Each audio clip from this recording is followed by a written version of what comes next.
the shoplifting that is done by professional shoplifters that then resell or try to resell the products online, and they do it all over the metro. So we're quickly identifying the same folks that are committing these types of retail thefts in large quantities. And we have an economic crimes section that investigates financial crimes to include fraud, forgery, embezzlement, identity theft, and deed fraud, and many other financial crimes. So this was our former structure. You could see we were a division. We had a unit office and then a section in each one of the patrol division stations, and we had an economic crime section. You can see there's a lot of vacancies there. We had 23 vacancies, 21 of which were detectives. And this is our current structure. Unit offices at East Patrol. I have an admin section which consists of a sergeant and a pawn shop detective.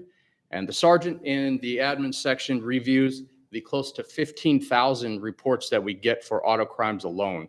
And she is responsible to identify patterns in those auto crimes and send them down to the two sergeants of the auto crime squads. I have an auto crime squad in Metro and East. The auto crime squad in Metro is responsible for Metro South and Center, and East is responsible for East, North, and Shoal Creek. The burglary section, of course, citywide, they're in Center Zone, and a stealing section, North Zone, and the economic crime section is in Shoal Creek.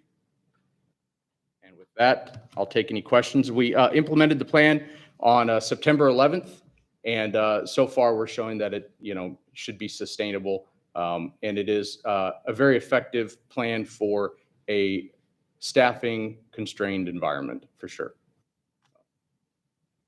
Are you adding to the staffing, or how's that going? Sir, I would love to add to the staffing. We of course will take detectives as whenever they are available. It is very hard because the department as a whole is very short-staffed, but there are some vacancies under the current configuration, yes. So we would certainly take detectives as they are available. We do have spots to fill. It's set up that way. It's just time will tell when we can get those staffed again. 15,000 auto thefts per what? Per the whole city per year. That's on average over the last few years. The property crimes unit gets about 30,000 cases a year that are shipped to them. Citywide, that's burglaries, financial crimes, stealings. So that's a lot of cases that we have to handle the case management in alone. Of course, we can only assign a certain amount of cases. We only have 26 detectives. So we prioritize the cases on patterns now, prolific offenders, and monetary loss. Does this include porch pirates? It does, ma'am, but unless there is a pattern associated, although we do get a lot of Ring cameras sent to us. So when a porch pirate is identified, whether it is part of a pattern or not, we typically, if we can identify them right away, we have software now that we send a link to the owner. It's pretty easy to send video back and forth. We don't have to go out to people's houses anymore very much. So we always do like a crime bulletin and try to identify that person. If we can easily identify them, then we will try to seek charges. But typically the lion's share of our caseload has to be devoted to patterns where we make our most headway with property crimes. So how do you determine a pattern without giving away any state secrets? There's no state secrets here. Porch pirates. I mean, if a neighborhood is having that problem, how do you identify that? So hopefully they report it. If they do report it, our niche RMS, we have a sergeant in each section and the admin sergeant. They just keep track of dates of occurrences and locations, essentially, is how you identify patterns most easily. And so, somebody's out terrorizing the neighborhood. Hopefully, at least 50% of people report the crime. We say that's a pattern. And then we would go seek video. And a lot of these folks, as the specialized units start getting established, a lot of these folks are just professional, property crimes thieves. So, other departments have found that it's pretty easy to start identifying a small group of people that are doing this, and there's video everywhere nowadays. So, are there any tips that you could give to the community to help them be better prepared to maybe offset some of what the professionals are doing? Yeah, absolutely. Don't be a soft target. You know, thieves are looking for the easy money. So, you know, lock your doors. Don't leave your keys in the car. You wouldn't believe the amount of people that still warm up their vehicle in the wintertime. We're going to see stolen autos here in the next couple of months shoot up from, unfortunately, people still, you know, warm up their vehicle in their driveway. And that's just an easy target. Thieves are going around in the morning, just driving around. They look for vehicles that are running and they just go steal them. Please do not bring your guns to entertainment venues. We have so many guns that are stolen outside of entertainment venues. And another thing is, you know, don't have things like NRA stickers on your vehicles that might advertise that you have a gun in the car. But we find that easier targets, you know, thieves are going to work the least amount possible. You know, so I think the biggest thing is, you know, try to park under, you know, lights, all the stuff that we've been preaching for years. So does your department also handle catalytic converter thefts? We do, sir. Yes. And has that gone down, or is it still about the same? No, catalytic converter thefts have gone up significantly in the last Really? few years. Unfortunately, the combination of the price of precious metals that are in the catalytic converters has gone up, and there has been little regulation. But we have seen Councilwoman Park Shaw is working on a catalytic converter ordinance right now that should pass City Council in the next few weeks. If it does, it will require it will be illegal to possess a catalytic converter without proof of ownership for that catalytic converter, and it will also be illegal for the point of sale, the salvage yards, to buy the catalytic converters without some sort of proof.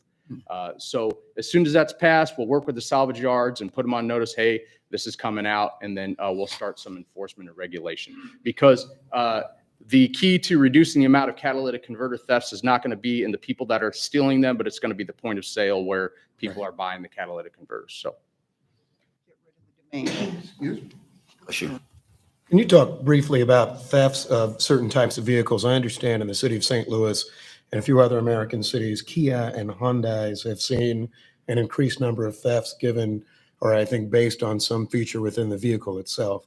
First question relates to, are we seeing that same type of uptick as it relates to particular vehicles in Kansas City? Second, what, if any, solution might we be able to encourage? Sir, we have seen a very slight uptick, and I don't want to make an emphasis of it because it's not enough to really report. But yes, you are right. There is documentaries you can look at online on YouTube. The Kia Boys. It was a huge problem that started apparently in Milwaukee, but there are certain years of automobiles manufacturers from Kia and Hyundai that are more easily stolen. Unfortunately, a lot of these videos are online on the ways that you can steal them, but we haven't seen much of a problem here in Kansas City. I'm not going to say that we haven't seen some, but it's very isolated pockets, and luckily it hasn't become, enough of an issue to be concerned about right now. Thank you. Did I answer your question, sir? Yes, sir. Okay. Any other questions? I'll finish up that portion by saying, we made this switch. They're in separate locations now. We're looking to combine them in one location and see how that works. But we're also going to continue to monitor this. And if the changes don't show a significant change, then we can always go back to what were. But we had to try something with the staffing and everything. So that's it. That in your report? Yeah, no, I got a little bit more. That was just the start. My information's under tab C in your books. You should have a hard copy of the daily homicide analysis report as well.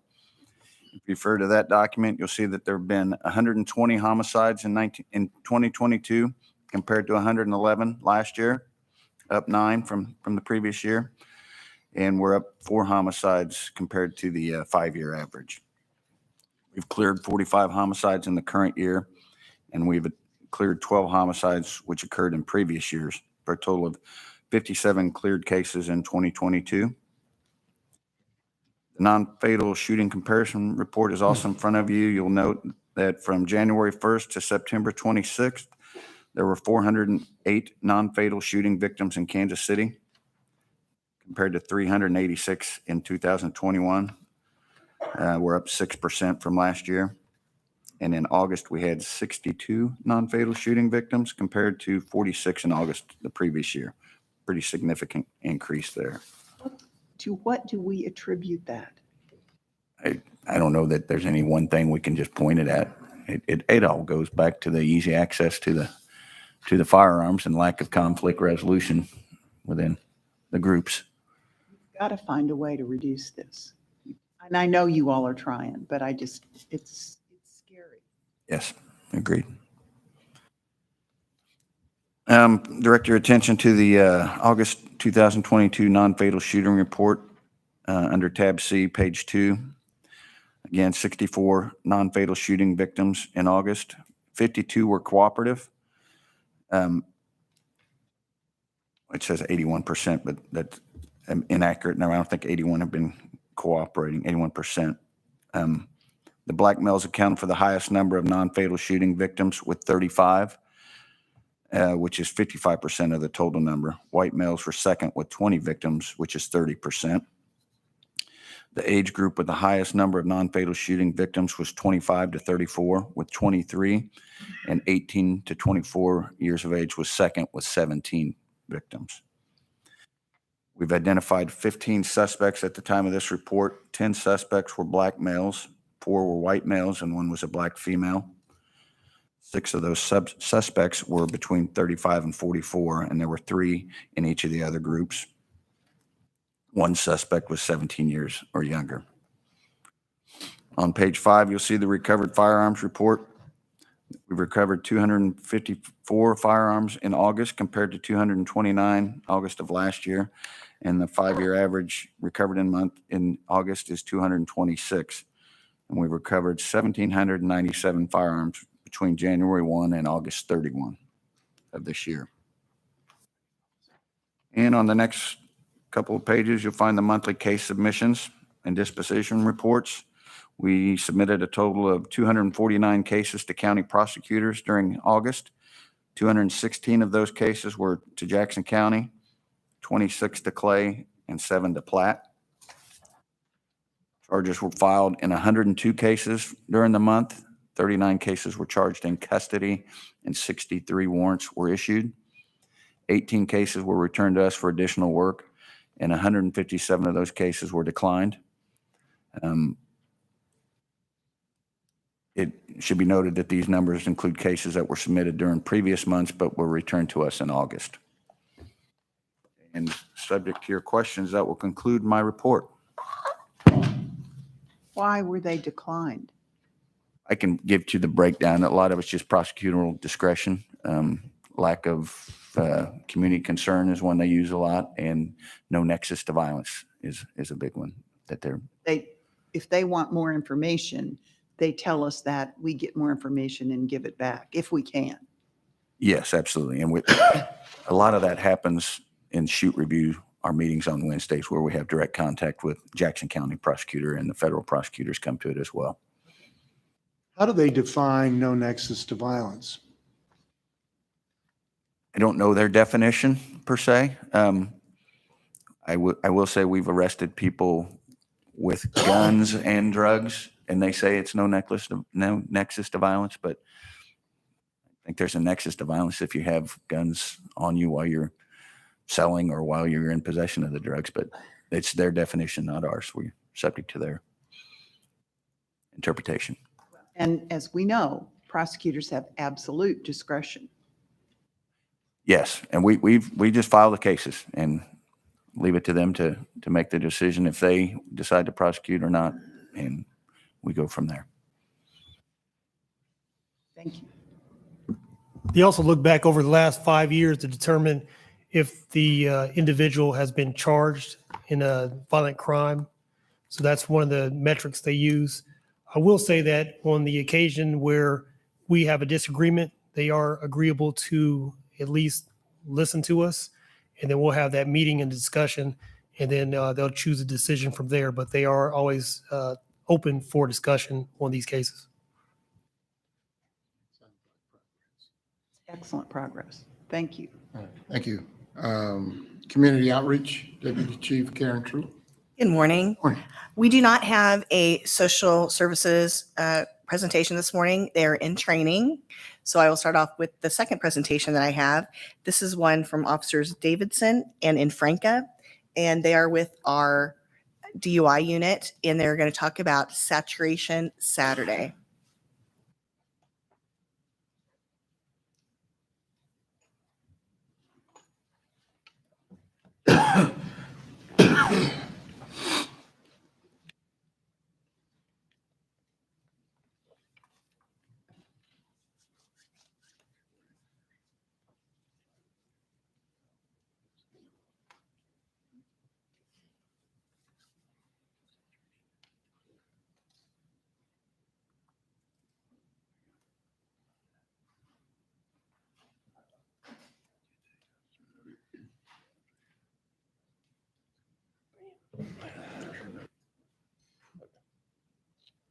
Okay, I'm Officer Davidson. I work out of the DUI unit with KCPD.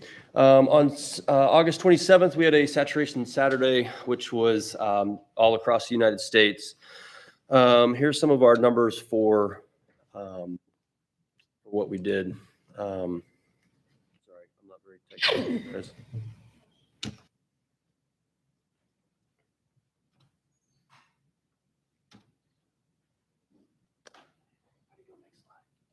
Sorry. All right, there we go. Here's some of the pictures from St. Louis. They had a lot more officers than we did participate. Kansas City, Kansas. The bottom middle is some of the Kansas City folks and some Jackson County deputies who received an award from MAD for getting over 100 impaired drivers off the road for 1 year. Statewide, here's some of the statistics. There was 308 officers participated in the saturation. That's just Missouri. That was the highest number of officers that have participated in years past. Top performing agencies, KCPD had 12 DUI arrests, and Troop A out of the troopers had 12 as well. And Jefferson County out of the St. Louis area had 11 total DUI arrests. I should say on there, Jackson County had 7 as well. So Kansas City area, because they worked the same areas we did that night. So we had 19 total just out of Kansas City downtown-ish area, total impaired drivers taken off the roadway in one night. Statewide numbers, we did have one fatality crash. Thank goodness it was not here in Kansas City locally. It was outside of our jurisdiction. There was 35 total crashes reported, a total of 122 DUI arrests made through this. 62 of those were drug arrests. Over half, almost over half, were due to drugs. And that number continues to grow as marijuana is easily accessible and getting legalized. 16 of those were the marijuana, just marijuana alone. There were 15 DRE evaluations across the state. A DRE evaluation is performed by a DRE who is an expert in figuring out what drug category that person is on. It usually takes it's a test that takes between an hour and a half to perform. And then we can be able to tell almost what drug that person has taken to make them impaired to drive. Overall, there was 1,213 citations issued, 371 speeding tickets, 65 seatbelts, 45 felony arrests, and 162 in custody arrests made throughout the state.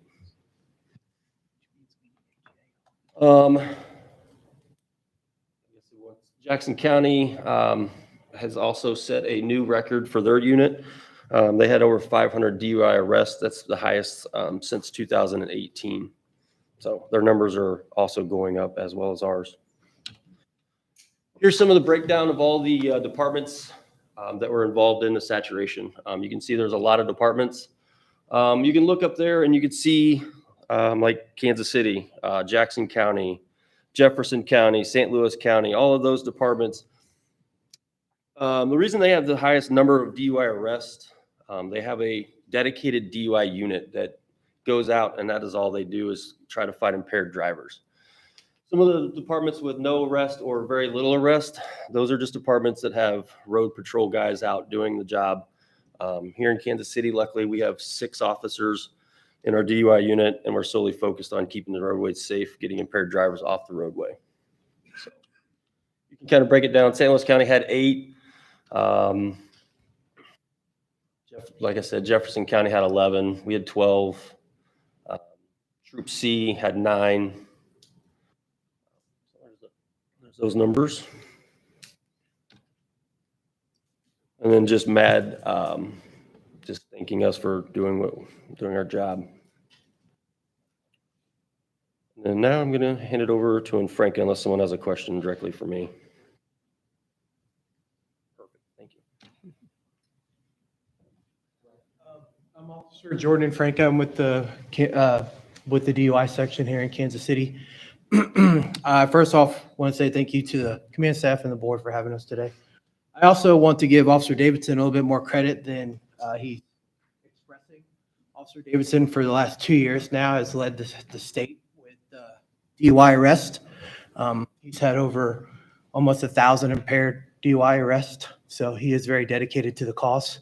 Another one of the things that he is really good at is where we're good at networking and spreading the word.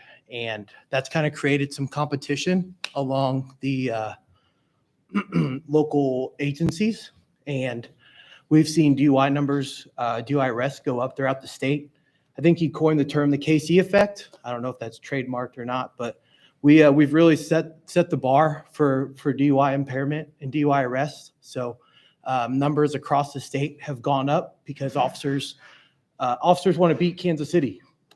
We've been number 1 in the state 2 years in a row, and we plan on staying there.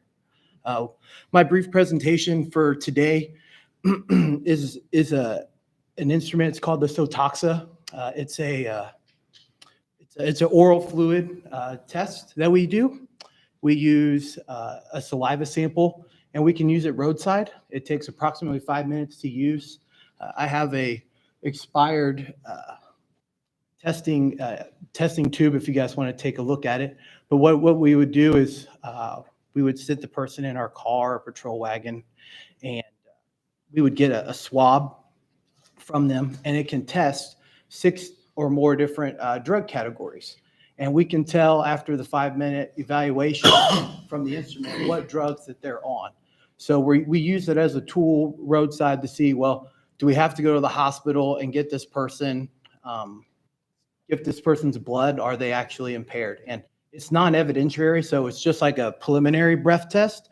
So it's not used in court. It's just another tool that we use that aids us in our investigation to maybe cut down on costs with collecting blood, or it helps us see what they might be on if it's not alcohol related. And we have one of those right now. We use it quite often. I used it last month during Saturation Saturday to help out another agency with a drug impaired driver. So we're really grateful that we have it. It's a great tool. And I brought it with me today if you guys would like to take a look at it. And if you have any questions, here to answer them for you. So before you take a sample of saliva, do they have to agree to that? Or? Yes. Yeah, it's all consent. Everything is based off consent. I'm very forthcoming and honest, and I explain to them what it's used for, how we use it, and just how everything works. I'm not here to hide anything. I explain to the person A to Z what works, what we're looking for, what I think they might be on, and the Sotoxa instrument is it's 80 or 88% accurate. So it's not 100% like blood, but it's very accurate, and it is a very great tool we use for investigating drug impaired drivers. And that's the only thing it's used for. It doesn't pick up alcohol, just drugs. And it could do opioids, methamphetamines, cocaine, cannabis, benzoids, and amphetamines. And also another tidbit is how it's metabolized.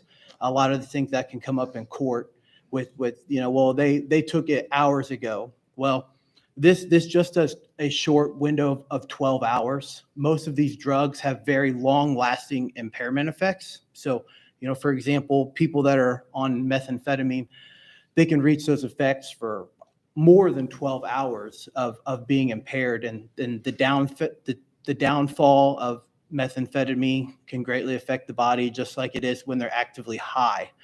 But this just focuses on a 12-hour window of their impairment. So usually, for instance, like with a drunk driver, you might see them swerving or something. Does the same thing happen with the drugs? Yes, so drug drivers and drunk drivers drive in a very similar fashion. Their actions just may be different. Sometimes drunk drivers are a little bit more slow with slurred speech, slow to react, but say a drug driver on methamphetamine, that's classified as a CNS stimulant.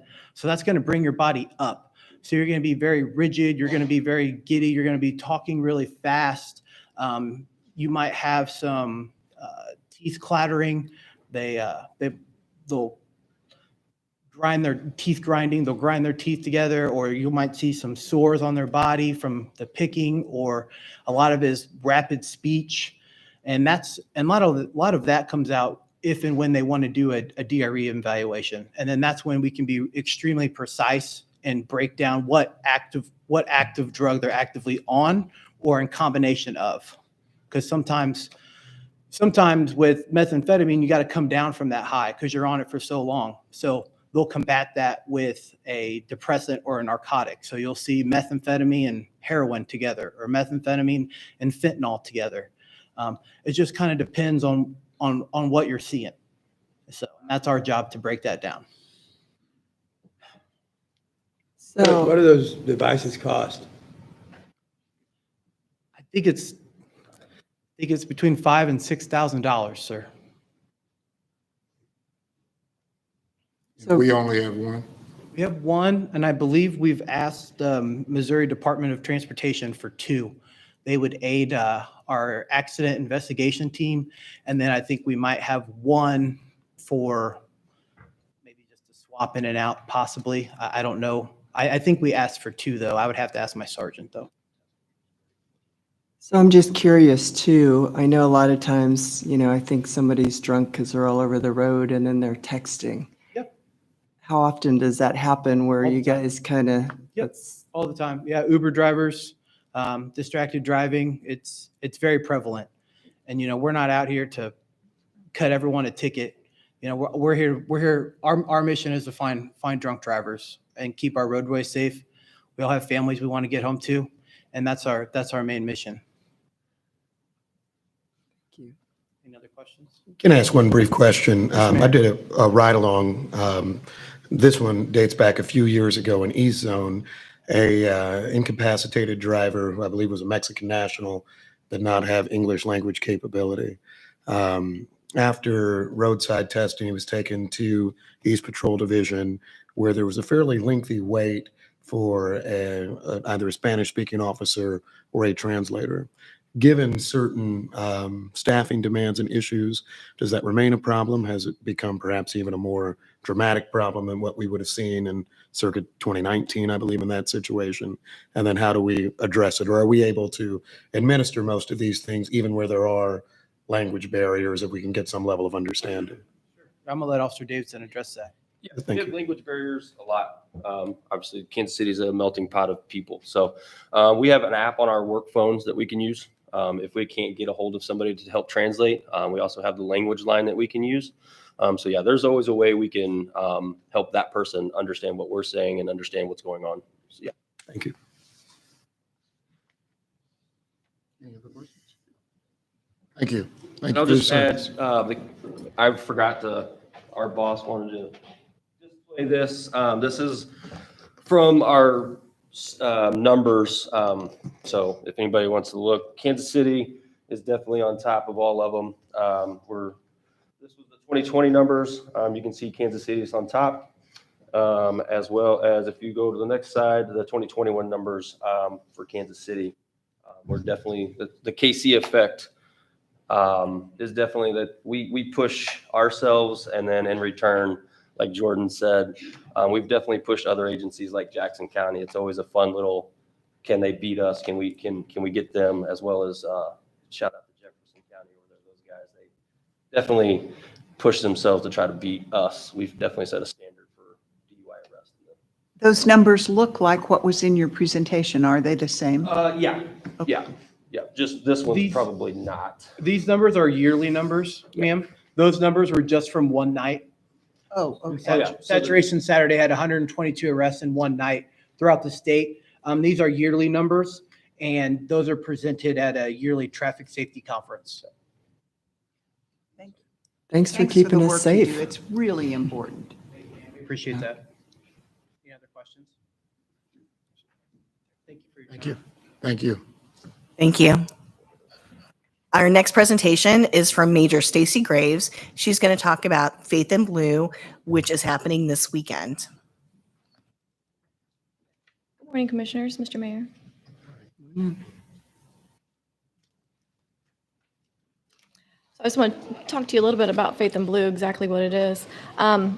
Faith in Blue was inaugurated in 2020 by Movement Forward Incorporated, working with community-oriented policing services at the U.S. Department of Justice.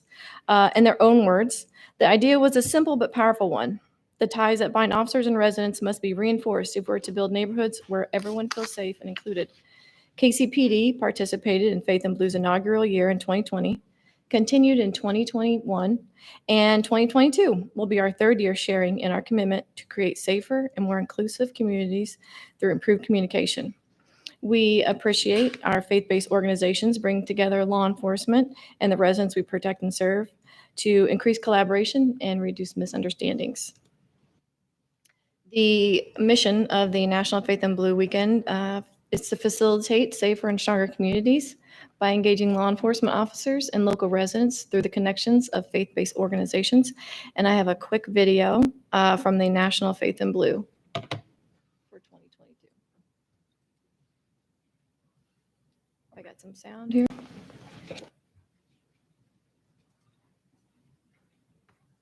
Did you say from 2020? 2020 was when in Blue started, and this will be their third year. And this video is from 2022.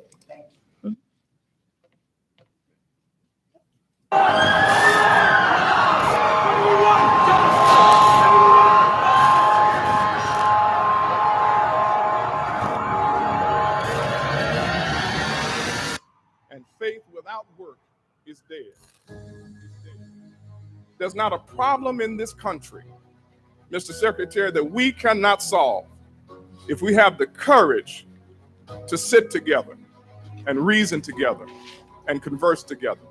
The answers will not just be printed in the ink of a piece of legislation. The answers lie in the hearts and minds of every resident in every local community and every law enforcement officer in this country. Faith in Blue seeks to bring law enforcement agencies and faith-based organizations together to unify and more effectively safeguard our communities across the country. Just as our nation's capital represents justice and liberty for all, Faith in Blue's mission is to build bridges to more inclusive communities around the country. We are creating a stronger environment of trust and compassion within our communities. We need to get our law enforcement professionals and our community residents to relate to one another as humans with shared values, as sisters and brothers with shared interests.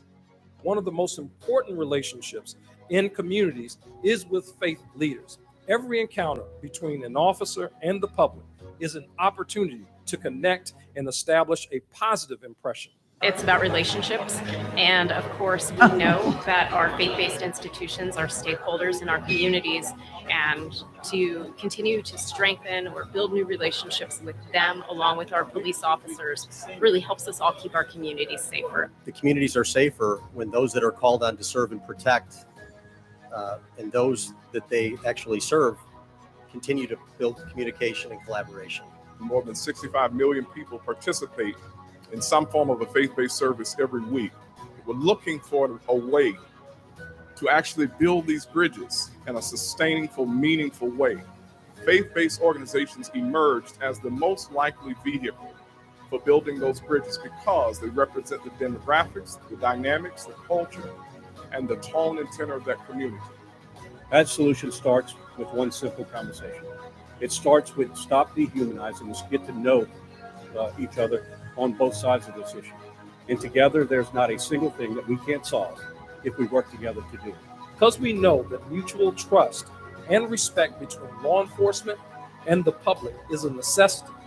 Faith is the foundation of who I am. I've been very vocal since I've been in this profession of where I stand. Faith guides me in everything that I do, but it's also a relationship builder. I'm confident that brighter days are ahead based on partnerships like Faith and Blue, because they're committed to providing high quality, contemporary, and forward-thinking programs to assure that we're aligned to rebuild trust and enhance accountability while forging a constructive path forward. We need to work as a community to address the threats to our community. Trust is essential to our success. Hope says that we hope crime will decrease. Hope says we hope officer incidents will decrease. Hope says we hope that our communities will be less aggressive. But faith is a little different. Faith says, I'm not just going to hope, but I'm going to get involved and I'm going to make a difference. Faith says, the solutions lie within our community, so we can't just rely on hope. Faith calls us to work, and faith without work is dead. Every faith-based organization and every law enforcement agency is urged to get involved by participating in the 2022 National Faith.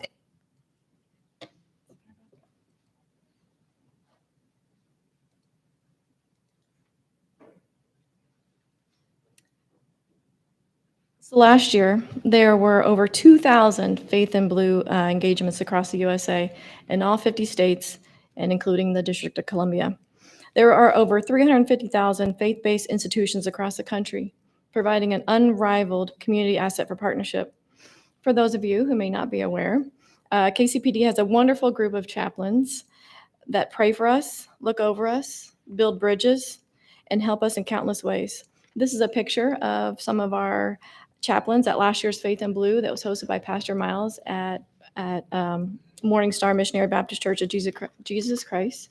And I want to thank Pastor Miles and Commissioner Bishop Tolbert and Joy Chamberlain for hosting events at their churches this year. Here is a schedule of our events for next weekend, not this weekend, but next weekend. I apologize. There are only 3 components needed for a Faith and Blue engagement: a law enforcement agency, a faith-based organization or community group, and an activity that engages the public. The type of engagement is flexible. An event can be any way of creating meaningful connections between law enforcement and residents. And like I said, this is our flyer for this year. On Friday, October 7th, we have a prayer breakfast at Colonial Presbyterian Church. In the evening, Northland Neighborhoods is hosting our Faith and Blue Health, Wellness, and Safety Fair. Saturday, Faith and Blue Easy Kids ID Safety Table. That's going to be held at one of our South Kansas City large block party events. And on Sunday, Faith and Blue Tailgate, again at Pastor Miles's church at Morning Star Community Center. And on October the 10th, we have Coffee, Cops, and Clergy at Bishop Tolbert's church. So I look forward to seeing you all there. And if anybody has any questions.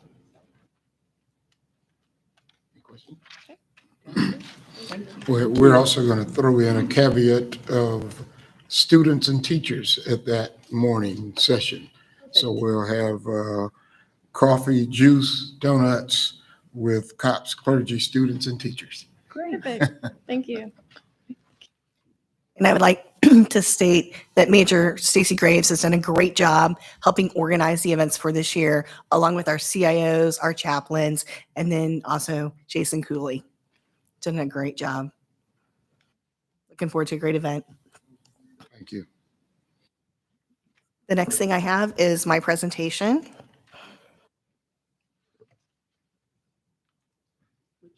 This is my report for September. It is What tab are you under? tab E is my information. and it is National Hispanic Heritage Month. So we have many members of our department that do so many things. I wanted just to point out two people. I could have a whole bunch of people I could point out, but this is the administrative assistant who's in my office. It's Irene Munoz. She has been a member of the department for 41 years. She is integral to the running of the Patrol Bureau office. And then Officer Villanuevas, I first met him when I was working at Mayor's Night Out in the Westside Community Center, probably about 29 years ago. And he since then has joined our department. So just want to give a huge thank you for all of our members. And they'll be doing a lot of events throughout the city for National Hispanic Heritage Month, including the next slide. There is a video that I want to show you.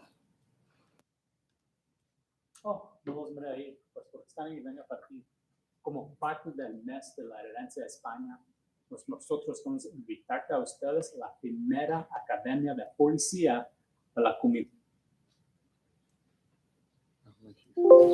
And if you can hear it, it's in Spanish. And this is Officer Gordillo. He works at our East Patrol campus, and he is doing a Hispanic Citizens Police Academy, the very first one. It does start this weekend. Hispana. Van a saber cómo hacemos cosas, por qué hacemos cosas y todos los recursos para ustedes. Vamos a tener desayuno, almuerzo y mucho más. So, si están interesados, mira la descripción abajo. Gracias. So we're really excited for that.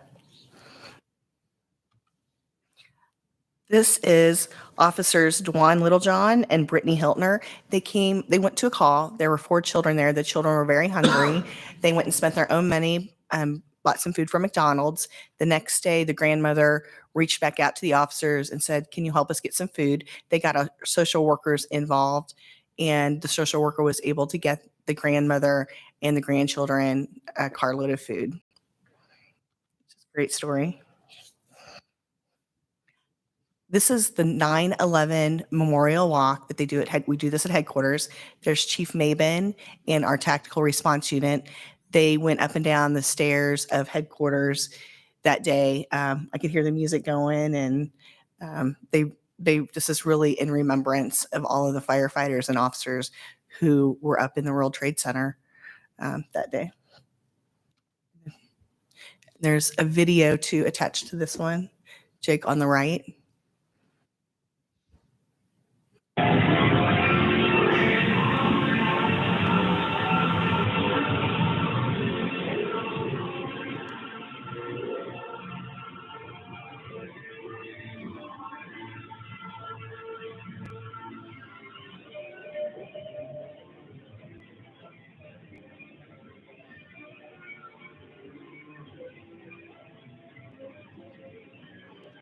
They do that with all of their heavy gear on and even their Rams.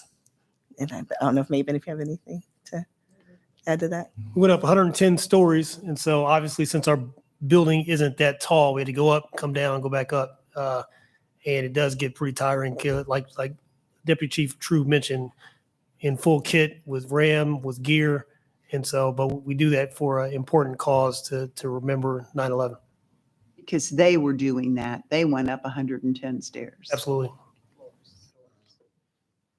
Thank you. This is on the Thursday night game for the Chiefs. When we have events like this, it takes a lot of personnel. Usually people that are not, this is not like their regular job.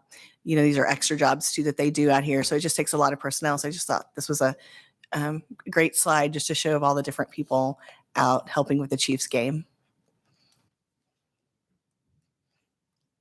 This is Officer Brian Masterson. During the height of the pandemic, he had reached out to Children's Mercy Hospital to find out if he could institute a program. So what he does, he has different elements from the police department.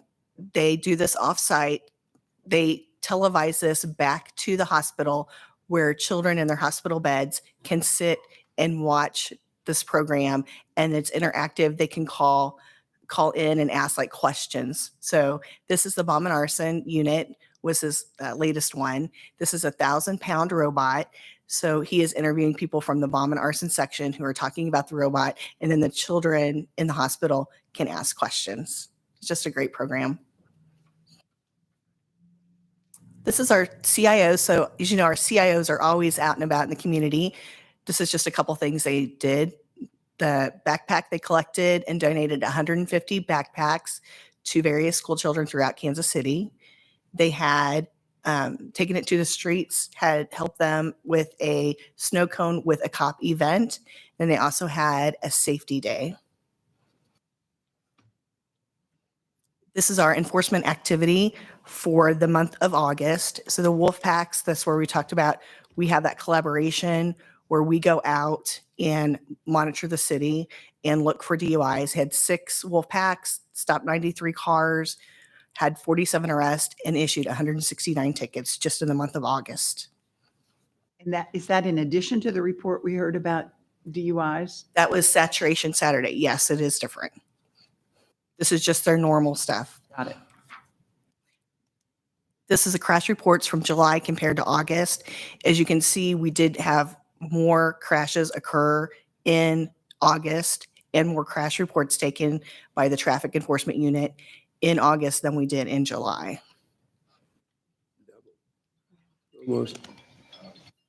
And these are our top 5 highest crash locations and how many citations were issued at those specific locations, with the idea that we want to reduce crashes in these locations by doing enforcement. This is our citywide crash statistics. We are down from August, comparing August of 21, August of 22. We are down a little bit from last year to this year. And these are just some of the special events that our traffic enforcement unit was involved in. They're involved in a lot of things during the month. They're extremely busy. They're down about 20 people. And this just shows the events that they did for August. Our calls to 911 are also down this year, and the number of officers we dispatch is down, and calls handled alternatively. This is our response time for priority 1 calls. Our goal is 7.5 minutes. As a city, we are just slightly above that at 7.83. We're hoping as new officers hit the street later in October that we will see those decline a little bit. What's the difference between priority 1 and priority 10? Well, it's priority 10. We say the same thing. It's shortened. Priority 10, priority 1. Priority 20. Those are priority 1 calls, or priority What's 10. the difference between 10 and 20? The severity of the call and the amount of time. We have it programmed into CAD on, we want to respond to priority 1 or priority 10 within this many minutes, and priority 10, 20, this many, 30, 40, 50. They're different criteria for each call depending on how severe the call is. The dispatchers have to make those calls. Yes. Thank you. Thank you. That complete your report? Thank you. Any questions to Deputy Chief True? Administration Bureau Deputy Chief Michael Hicks. Morning. Morning. You will find the staffing report behind tab D.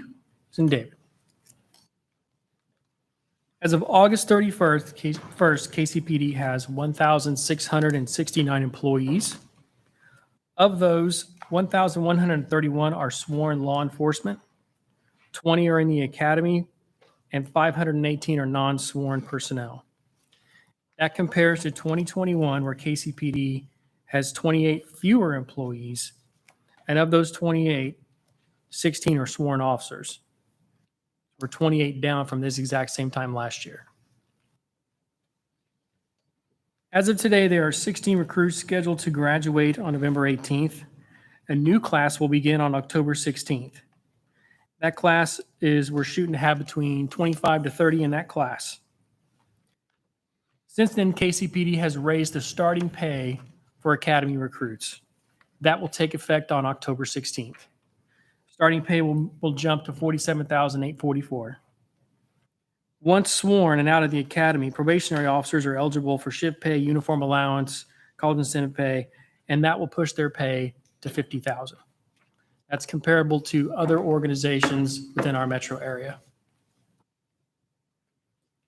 We're continuing to work on our relationship with outside academies. That's Lincoln University, University of Central Missouri, and Northwest. If candidates are hired from these academies, they will finish their training with KCPD and complete a break-in period. As an incentive, KCPD will pay back a maximum of $6,500 to the recruits that pay for their own academy when they go to Lincoln, UCM, or Northwest.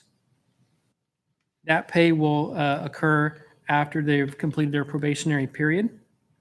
I'm actually going to UCM tomorrow and next week for recruiting events. We're hopeful that this time UCM is going to produce several candidates for KCPD as well as Northwest. And we continue to work with Lincoln too and their current academies. I didn't hear you mention the community colleges here.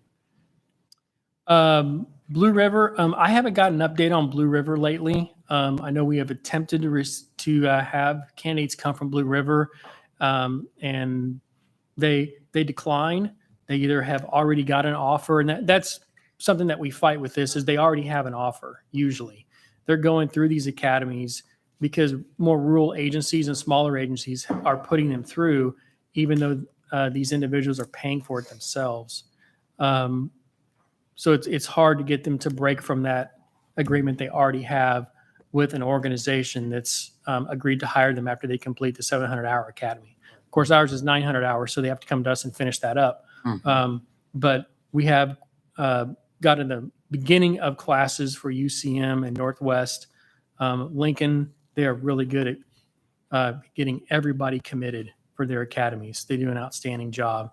So it's difficult for us to get in there, but we're doing it. So I have a question. I know last month we reported 35 in the pool and we were hoping to get 40. And now it looks like we're at 25 to 30. Is that correct? Yes.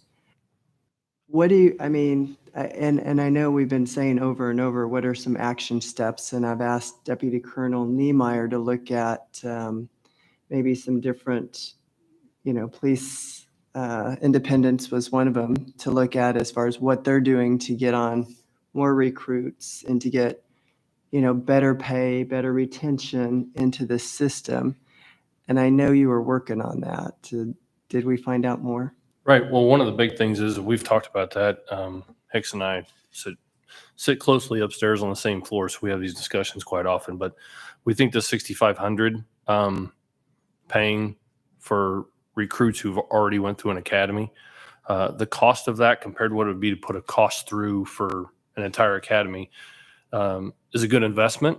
So I think that's going to be huge for recruitment going forward. Independence, the independence I do have. And I love that idea. And independence, and I think this is going to be big. The 6,500, I think, is going to make it. I think that'll be a difference in upcoming. I know you asked about the 40. We had 40. We're down to 25 or 30.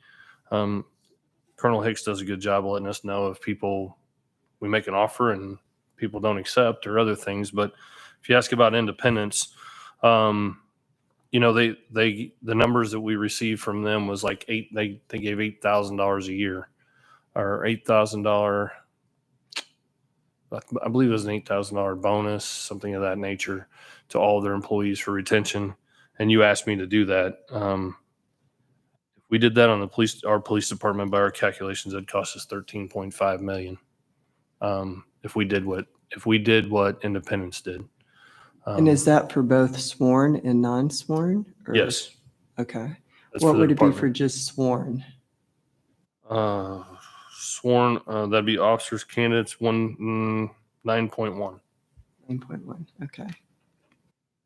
Colonel, I might ask, following up on that question, and I know we're working as hard as possible to fill these classes, but I believe our first recruiting class of the year had about half of our target of the total class or below. This one will be lower than at least what was the fully funded target. The question that I'm getting to is that will at least give us, and I'm always confused about what salary savings means, but there will be a certain set of people that we're not hiring. There will be millions perhaps somewhere that theoretically we could use to allocate towards things like retention bonuses or even pay increases for those who remain on the department. What might be our limit to using that money that might otherwise have gone to salaries for new to help pay for people who are staying at the department, particularly in those early years where I understand we have had departures that perhaps exceed what used to happen in the past? So as far as that's part of what the 6,500 is. So part of the 6,500 is to up that. Yes, I've been saying this. I have not been shy about saying this since May 1 when the budget started. If there's any money that we have allocated for salary, and don't forget, I'm not supposed to use the word salary savings, but you used it, so I will use it. If there's that money there, I've told every in-service class, I've told everybody that's sitting here at this table, that's what we will put the money towards. We just finished the first quarter on the budget cycle. The first quarter just now done. As I sit here and Major McCollum and Christine and Bobby sitting behind me, we discuss this weekly and where we're going to be at after the second quarter. And that will give us a whole lot better idea, because the other thing that we have to keep in mind is our overtime is extremely high right now. So all that has to be factored in. So at the end of the second quarter, I can give you a much better perspective of where we're at with this budget and where we're going. But it's been on everyone's mind, at least in fiscal, since May 1 when we started to get that money to the folks for the hazard pay or longevity pay or whatever we want to call it, pay. So that's been in our mind the entire time. Well, assuming that the trends don't change dramatically, I will strongly recommend that we pursue that path and that the board be given the opportunity to, and I would hope, support, right, increases that are in some ways, frankly, even consistent, as we've discussed, with what we've seen for city employees. Councilman Barnes, who's still here, sits on the finance committee where we have seen that there are hiring challenges and any number of things. Every public works employee has received fairly substantial pay increases, or firefighters have, any numbers have. Those in the middle of the budget year, I know our budgeting here is different, but I would hope that we are able to pursue that, because if we're not going to get a bunch of new people, which we continue to work on, making sure the people who are here and staying know that they're getting, I think, even standard pay increases that will travel with them as the years go by will be helpful. So I guess we'll all wait anxiously for the end of the second quarter, which, by the way, is coming up fairly soon. Yes. It'll be December. Oh, okay. May 1. We just finished first quarter. It should be, a lot of those are in, I believe, in the back of this book. And I don't mean to hijack Colonel Hicks's time, but we'll when it gets to my portion of this, we're going to be talking budget because that's coming quickly in the next few weeks. I didn't know we were timing you. Oh, I don't, like I said, we sat very close upstairs. I don't want them to get upset with me. But whenever it comes to recruiting, we discussed it a lot. And I think the original question was, it was 60. That's where we're getting the 6,500 to hopefully pay for these next two classes that are coming as well, so that we can show that that's a good fiscal decision to do that. That's a great start. I do have one other question on those lines. How many of those employees that are in that pool are coming from the detention center? That are going to the next academy class? Yeah, that are transferring. I believe we have one. Okay. That is a current detention officer. And the reason why I'm asking is because I know, another one of our things is our focus is on violent crimes. And with that, when I know we've been recruiting a lot of the detention centers and we've closed a lot down, I believe we only have East and Metro open at this time. So I know that needs to be a fact on making sure that we can obviously get those employees replaced to keep open as many as we can, so we do have that extra space. So I love your ideas in making this more successful. Regarding the numbers of the class that we're going to have in October, we were shooting for, we wanted to do 60, but right now we're setting about 25. We're hoping to get to 30. We thought we might be at 35. Some of this is also the situation of the people that we're hiring. We've had a couple that are not going to be able to go to the October class, but they are going to go to the January class. We've had others that have just declined, even though we've made them the offer.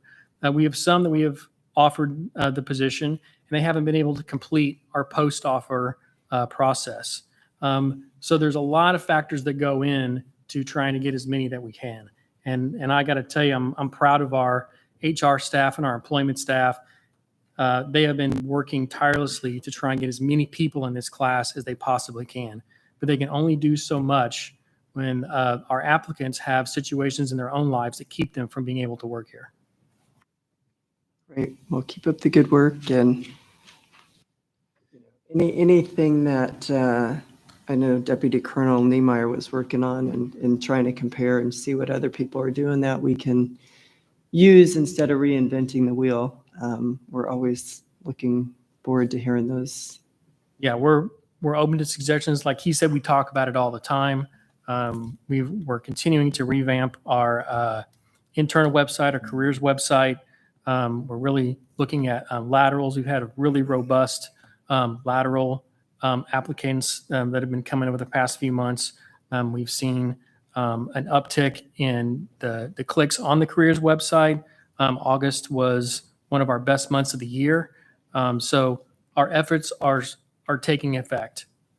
I've seen more files come across my desk for people that want to be police officer in the past couple of months than I've seen in the past 8. And I would just add to that. I passed them out before the flyers that everybody asked about last month. Yeah. And I say this, and I know we all say this at this table. When I met with the chamber, they said, "Is there anything we can do?" And I said the same thing to everyone. We all want you to help us get people hired. Everyone, whether it's the members of this department, whether it's the board, whether it's the members of the community, everybody needs to take part in that to do it. So whenever we're at every community meeting or anywhere else, that's what we're trying to do, is find folks and say, "Hey, this is the opportunity." I will tell you, I teach a class at Maple Woods as well, and I think out of that class, we now have 2 or 3 that have asked us for an application, and we've only been in class for a half a semester because they were kids coming out of high school that didn't know that they could apply here and get started here. They thought they had to go to college to get a job. So it's a matter of educating some folks that don't know. So I think we need to try it in all aspects to recruit. And I think we're starting to see some of that. Well, I love this. I want to make sure that Good we job. get this connection with community colleges, because as we talk about community policing, we want to hire more people from our community. So I hear all these other colleges out of Kansas City, but I want to make sure we get that connection. So whatever it takes, if I got to call the dean, I'll do that. But I want to see that happen this week.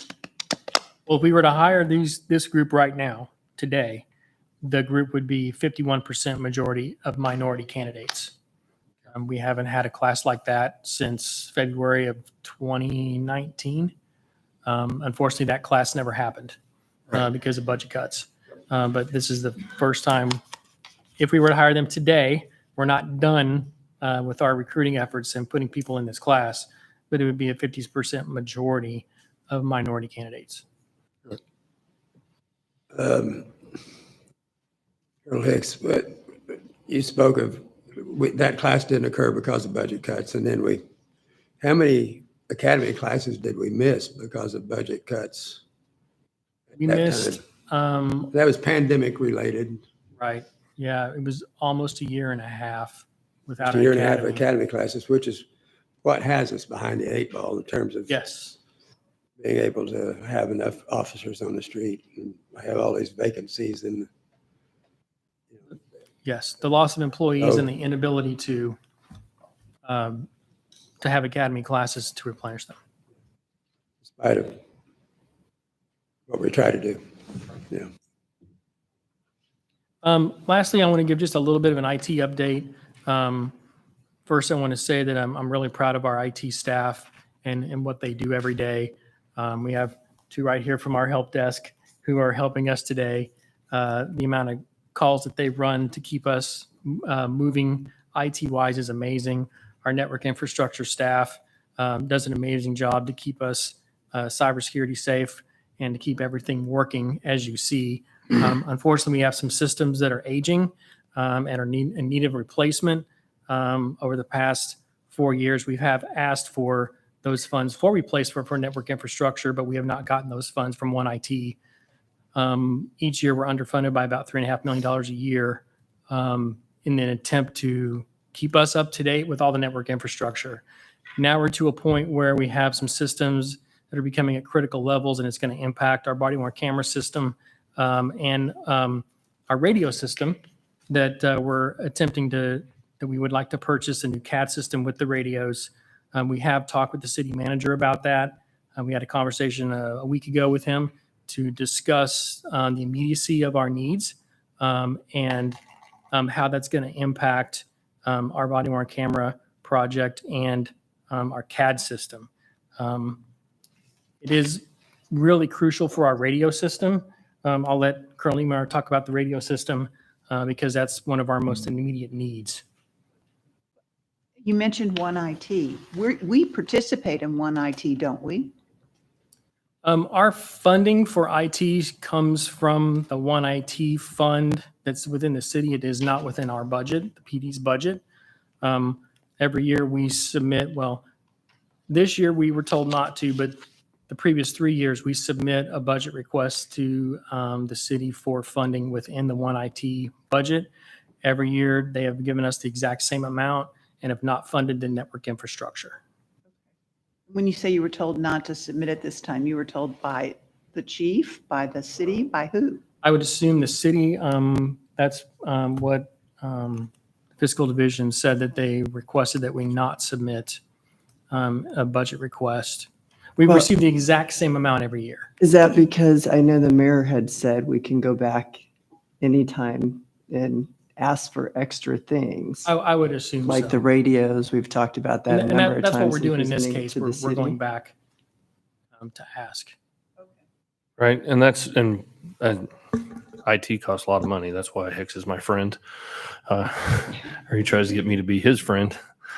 So, yeah, so we had the meeting about IT and about radios. I've been talking about radios since the first time I sat down at this table. And I'm not really sure how to approach this besides we attempted to have some meetings with the city manager. Then we finally got a meeting with the city manager. And at this point, when it comes to the radio system, I asked pretty clearly, I asked where do we stand on the radios? And I don't know that it's up for discussion right now until the end of the budget. So I just told him I needed to inform the board of where we were at with the radios and where we stand money wise. Originally I was under the understanding that we had that money secured, but at this point I don't believe we do. So we're going to continue to try to discuss that. I've been in a lot of discussions with the finance department at the city. We continue to reach out. I will say when we started this discussion with radios, I included them to say, hey, listen, your radios are end of life as well. We need to do this as one package to get the best deal. We ended up, most of the folks don't use their radios on that side. So now we are down to our radio system, our CAD system, and other things. So I just do that to inform you. I told Brian that I just needed to make sure that I did inform you after we had his meeting. He said he understood too that we don't have that lump sum, or the city doesn't have that lump sum to purchase right now. So we talked they about. already agreed to do that. Well, we didn't have an agreement. We didn't have an agreement, but we had been in discussions of how we were going to do that. And I So- thought that was going to be ARPA money, or we were working on that even with the state. There's a request for ARPA money from the state. I don't believe any state ARPA money was awarded on that item for us. Okay. 'cause City of Kansas City, Missouri didn't receive extra state ARPA funding. I know originally it was written up that the city promised it to us. City has I not thought. promised. Wasn't it? The city council's the only. But we were asking for it by the city, and then the city presented it to the state, and they said no. So the way that would work, the city, it put the request for, I believe, radio system and a request to the state for additional ARPA funds. The state declined the city's request for additional ARPA funds. The city, with its ARPA funds, used that in addition to filling revenue or revenue replacement, whatever you call it, which was, I think, roughly about, Lee may know better than me, about half the amount. Then I think used additional funding for a few different areas. I could break down the whole list, but that radios was not included in that list with it. So with that being said, I just wanted to, like I said, Hicks and I had the meeting with Mr. Platt. I just want you to know where our radio system stands right now. What do we need to do? They know our radios are at end of life, and they know that police officers need radios. What are we going to do? Well, I've discussed it with Mr. I mean, this is critical. Right. I'm We've been just talking about it bringing the over a message that year. after talking with him that he said we would be discussing it next budget cycle. So I bring that up. Just And if we have no radios until, before the next budget cycle, we're just out of luck. we're working with what we have. Thank you. We're working with what we have, and we'll continue. We have the discussions, and I think as Councilman Barnes discussed earlier, and I've known him for a lot of years too. Sometimes we don't always see eye to eye on things, and we're gonna have to go back over and express what's going on, what we need. As the mayor well knows, and we've discussed this many a times, his request of me, his request of several others is, when you have a need, you need to come ask, because that's what the other 14 departments at the city do. So that's kind of where we'll be, and I'll continue to try to discuss this with the city manager and explain to him some of the things. Like, I don't know, well, one of the things is a lease to purchase option on some of these radios. Well, we can't do that on the police department. We can't do a lease to purchase. We can't encumber funds that we don't have for 10 years, if that makes sense. But we could do that through the city, where we do it a payment each year for the next 10 years because they have it. So there are certain funding mechanisms or ways, instead of having to come up with the entire part, that we're trying to work through with them. So let me ask, did we finish Deputy Chief Hicks, or is this part of your presentation? Yeah, that was my last piece. That was your last piece. So are the radios in your presentation? No, I was going to mention radios, but it's not in my presentation because we did it together. We had a meeting together on IT, which IT plays into this, which is it's a bigger picture. We have a CAD system, which our dispatch system is with the IT portion. The radio system is in my bureau. So we do it together, and then obviously fiscal's with me. So we do this together. Hicks and I do when it comes to IT and the fiscal side and the CAD So system. we have chosen what radio we want. Is that correct? I think we are down to what we are looking at, and we, as an executive committee, yes. It's a matter of trying to work out the finances. All right. And then, of course, we talked about the lease to own, so that we knew if we could pay $1.2 million a year. And so for some reason, I thought we had solved this problem. How did the fire department? I agree. We did have it resolved last time. What happened? Well, I don't think we've ever had the money completely encumbered from the city. We haven't received an indication that they were in Right. favor of the solution that you had last time, is what we heard. Correct, but that was me working with staff. So when that was me personally working with staff. So I think what we'll need to do is just continue to have the discussion. This discussion just happened a week ago or so. So, but like I said, as I told him, I just want to make sure that we're, we talk about transparency, we talk about things. It just needs to be open that we're where we are when it comes to the radio system, because our own officers need to know where we're at, because they've tested them, they've tried them, they want to know what we're doing, and this is a forum to discuss that. And I will continue. I know Colonel Hicks will continue. Everybody up here will continue to reach out to our counterparts at the city and discuss it. So the lease option is not an option? The way we ended the meeting is there wasn't going to be a lot of discussion until the next budget. And that portion is in mine to discuss the next budget. So that's part of my budget discussion. When the We fire wouldn't get department that. purchased theirs, did they do the lease option or did they do it outright? That I don't know. I don't know how the fire department, I could find out. I don't know how they did their radios. Is that maybe a emergency meeting we could get with city council on the radios or something since it's critical? I think you can always get an emergency meeting with city council. To break it down a little bit more, I think it's the city's legal view that the only time material transfers would exist between the board and the police and the city is at the time of budget. We can cite legal actions for that in Jackson County Circuit Court. And so therefore, you're very unlikely to get an extension, I'm just assuming, from the city of a large amount of funds during the budget year, right? And so therefore, the American Rescue Plan came up for discussion because that was a new source of funds, not from city general fund, that could address any number of things. I think it was prevailing view at city council that the state, which is fairly favorable to this department, right, would be the appropriate resource from which to ask for a substantial amount of funds since they had several $billion. Unfortunately, they did not at least accept that request from the city on behalf of the Department for Radios. And so that's where we are now.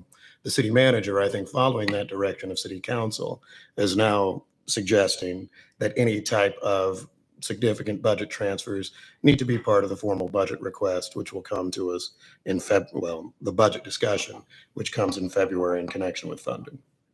Okay, and I guess I'm confused, but because I thought we were going to present this in the last budget, but you told us not to, that we could probably get these funds, or we can always go back to the city for additional if we needed it.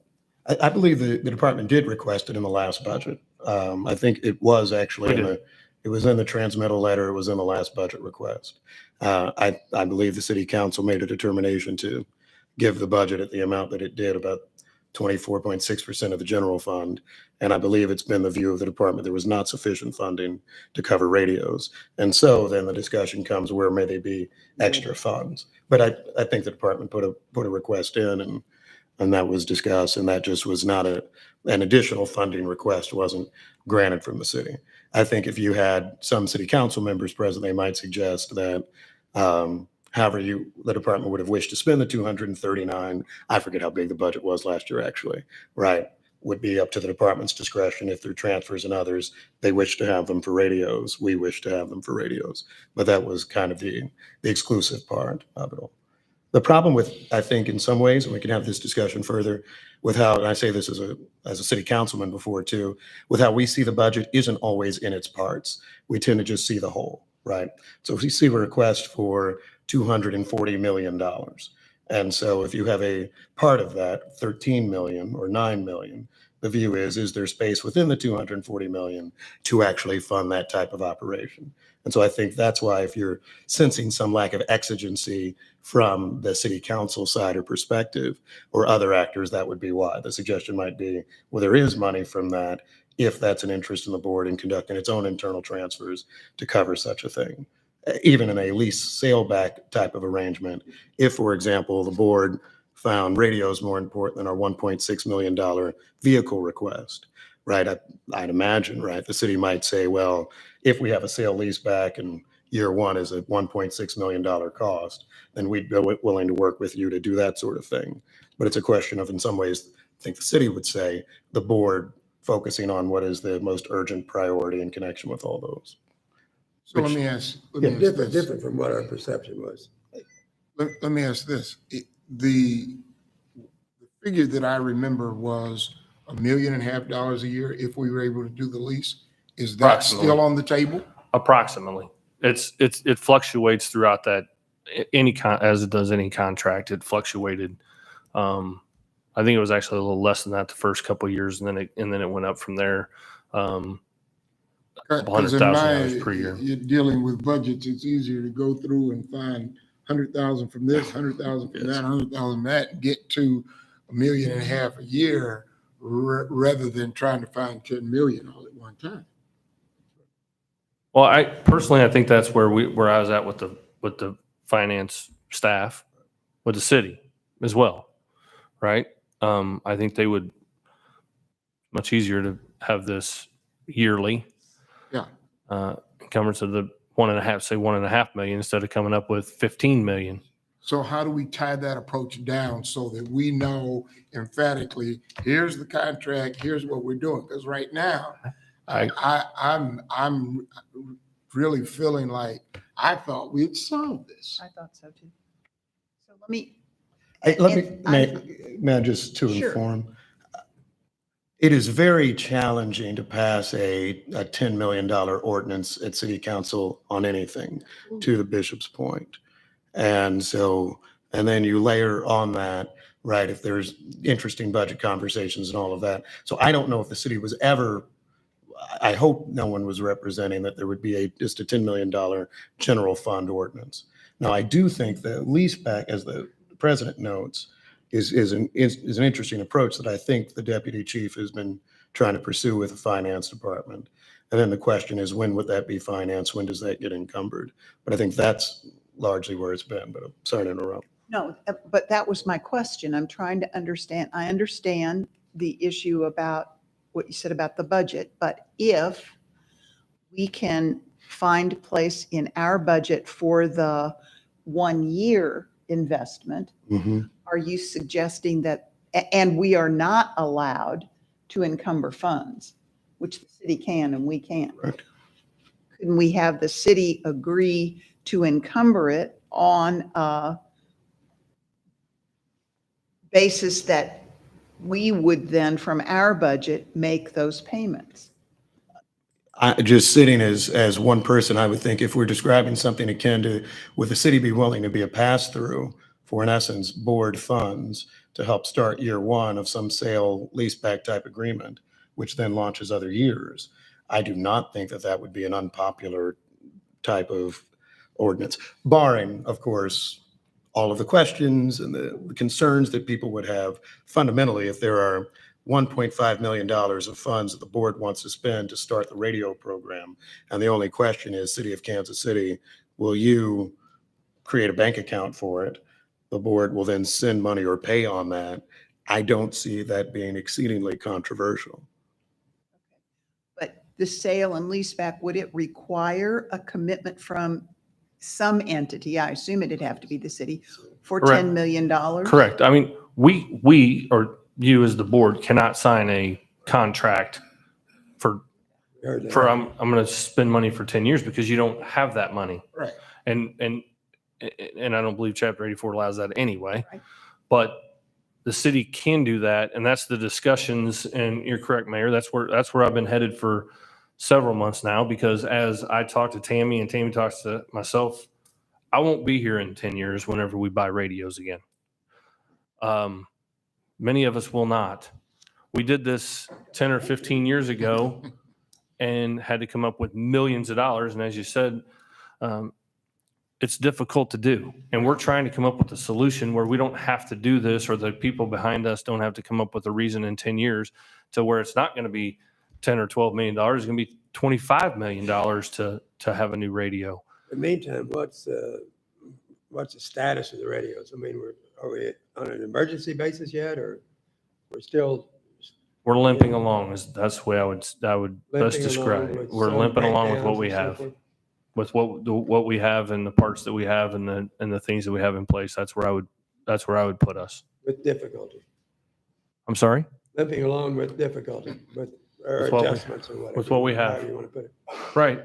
And we're there's a lot more into this than just a final number too. There's been a lot of work put in this by a lot of folks behind the scenes, a lot of Hicks's IT folks, our radio shop, Major Hernandez as well. A lot of people. We're trying to get a radio for patrol that is very interactive and going to take us into the future. We're also, though, say, hey, if you're in this position, you don't need a radio that costs as much as a person that's at Center, East, Metro, out South Zone, wherever they may work. A person in my position may not need that radio. I need push to talk. And what we're doing is trying to get those prices to where we need them to be. One other thing, I mean, if we're able to make, an accommodation with the city where we'll put it in our budget from $1.5 million, we don't want to be the ones to keep that from happening. I mean, we're encumbered to a lot of money for a long, long time with salaries of employees, benefits to employees, stuff like that. We could commit to $1.5 million a year for a 10-year period. Right. It sounds to me like there needs to be an MOU, and then we need to go over the budget with a fine tooth comb and find that $1.5 million. It's a lot easier than finding 10 million. So we've got a long way to go today. Well, they found 17 for trash cans. I was figuring this would be easy. We've got a long way to go today. And of course, we don't want to be at a crisis point where, I recall somewhere in the back of my mind, years ago where there was a crisis with radios and some catastrophe happened because there was a lack in communication. And we don't want that to happen on our watch. Right. So that's And I why didn't mean to bring that to that level. It was just that was the meeting we had, and it needed to be said so that you know. Right. Thank you. Right. All right. So thank you, Deputy Chief Hicks, and now Deputy Chief Doug Nehemiah. We'll go into your The business side, right? The business side of things. Executive Services. Tab A. Item 1 is just the monthly transfers, monthly budget transfers. General fund transfers consist of $1,072,000. That's all within personnel services. $120,000 in the community policing fund from contractual to personnel services. And the police grant fund in the amount of $9,581 from personnel services, $12,293 from commodities, and all that will be going to $15,231 to contractual services, $6,760 to capital outlay. All of those items are on item number 1. I would request your approval to do these transfers. I have a question, unless you also. So, and I'm told I don't understand all these things, so I'll just ask again. So I'll do my best. So we have $1 million of personal services. And so i.e. the salary part, the benefits part of what we do, that's going towards overtime. And I believe at least that's most of what the transfers were. It's going from any number of areas into overtime as the appearance of it all. Am I reading? No? Where is it going then? Top page. Sorry, I'm looking at the top. It's going from salaries to salaries. It's going from So what salaries. happens is, a really fast answer, when the city sends money over to our accounts, they place X amount of dollars in account, right? As you can see right there, 1072, 1480, 1495, and you can just go down that list. Right. Well, if we don't have employees per se in that group, they get paid out of that account. So we move it to where our employees are. A really quick example, whenever we did the community services, some of those accounts were zeroed out. Like the lab was zeroed out because it went over here in the community. So we have to move that money back to where our folks are. People at your budget office at the city doesn't know where our employees necessarily may be. When we send our budget over, we say this is where the money needs to be. So all this money that's being transferred is still being paid salaries for people on this police department. We're moving it to the accounts they need to be. And this is just merely salaries to salaries because from what we'd initially set up and whatever budget arrangement we had, now the salaries will be in, say, patrol or something like that. Well, it tells you from where to where. All So the building operations, training, research, development, personnel, and information services. So okay. And so there is not an additional salaries need. This would just be regardless of what's going on in the world outside. This has nothing to do with our staffing. This has nothing to do with anything else. No. This is just normal. We have to move things because the city put it in building operations and we don't have enough building operations need. Well, or they overplace money. It could be they overplace money in this and we're putting it where we have employees. That's why I wanted to make sure that we know all this money is personnel services to personnel services. It's salary for salary. We're moving it where we need it in order to pay folks a salary. Because if it was going to overtime, that would be reflected in a different line item as it is some later of on. As you can see down, that only part of that is in the grants, and that's minimal. minimal in the grant section. The main portion of this transfer, the $1 million, is all salary for salary. Got it. Does overtime also come from salaries at some point, or is that in its own budget area? We have. Yeah, you're really taking me down the. I'm just warming up, and I'm good with this one so far. So, we can, but I can get you a more in depth on that. I'm not first. It depends on that. Sorry. I'll move approval on this one. Second. All in favor by sign of aye? Aye. All opposed by no? Ayes have it. Item number 2 is the adjustment of our special revenue, one of our special revenue accounts or a special revenue account. I request $1,500,000 be appropriated from the unappropriated fund balance of the liability self-retention fund into the liability self-retention fund for payment of a settlement. And I request your approval. Question. So I have a lot of questions with this because, and if we go back to our discussion of months ago on the excess funds at the end of the year, and a few different things. So we pay settlements out of a few different areas. I recall in the budget we approved, $4.8 million went to settlements, at least somewhere, or roughly $5 million. I don't have the new terms in front of me, right? And so there's something that's in the actual budget for settlements. There is then also in the year-end liability list that we have talked about in recent months that folks tell me I don't understand, that we have several $1 million that also then is available for settlements relating to that, around 5 million or so. And so this amount, so it's coming from just unappropriate. So this is just pure unappropriated We're fund balance. appropriating it now to pay so we can pay it. Okay. What you're talking about, we're appropriating because This is what we ended with last year in the unappropriated fund balance. Correct. And it's eligible for liability because it's in the self-retention liability fund account, right? So we're appropriating it now, And now so we we're can pay using it. it. Okay.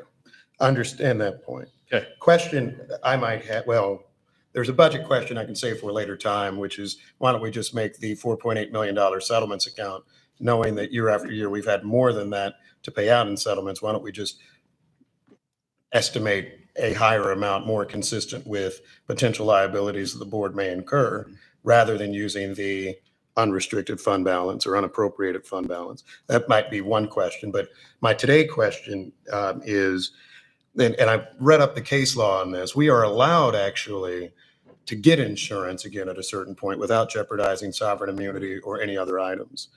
After a certain amount of time when we are each year spending a substantial amount in different budget pots of for liability coverage, why don't we actually just get insurance once again at perhaps a lower fee? I think the reason that we started doing this in the early 1990s was because the state covers our first million and then we have to cover everything else. But back then our liability was a lot closer to 1 million a year and some change rather than ultimately 12, 13, 14 million dollars a year.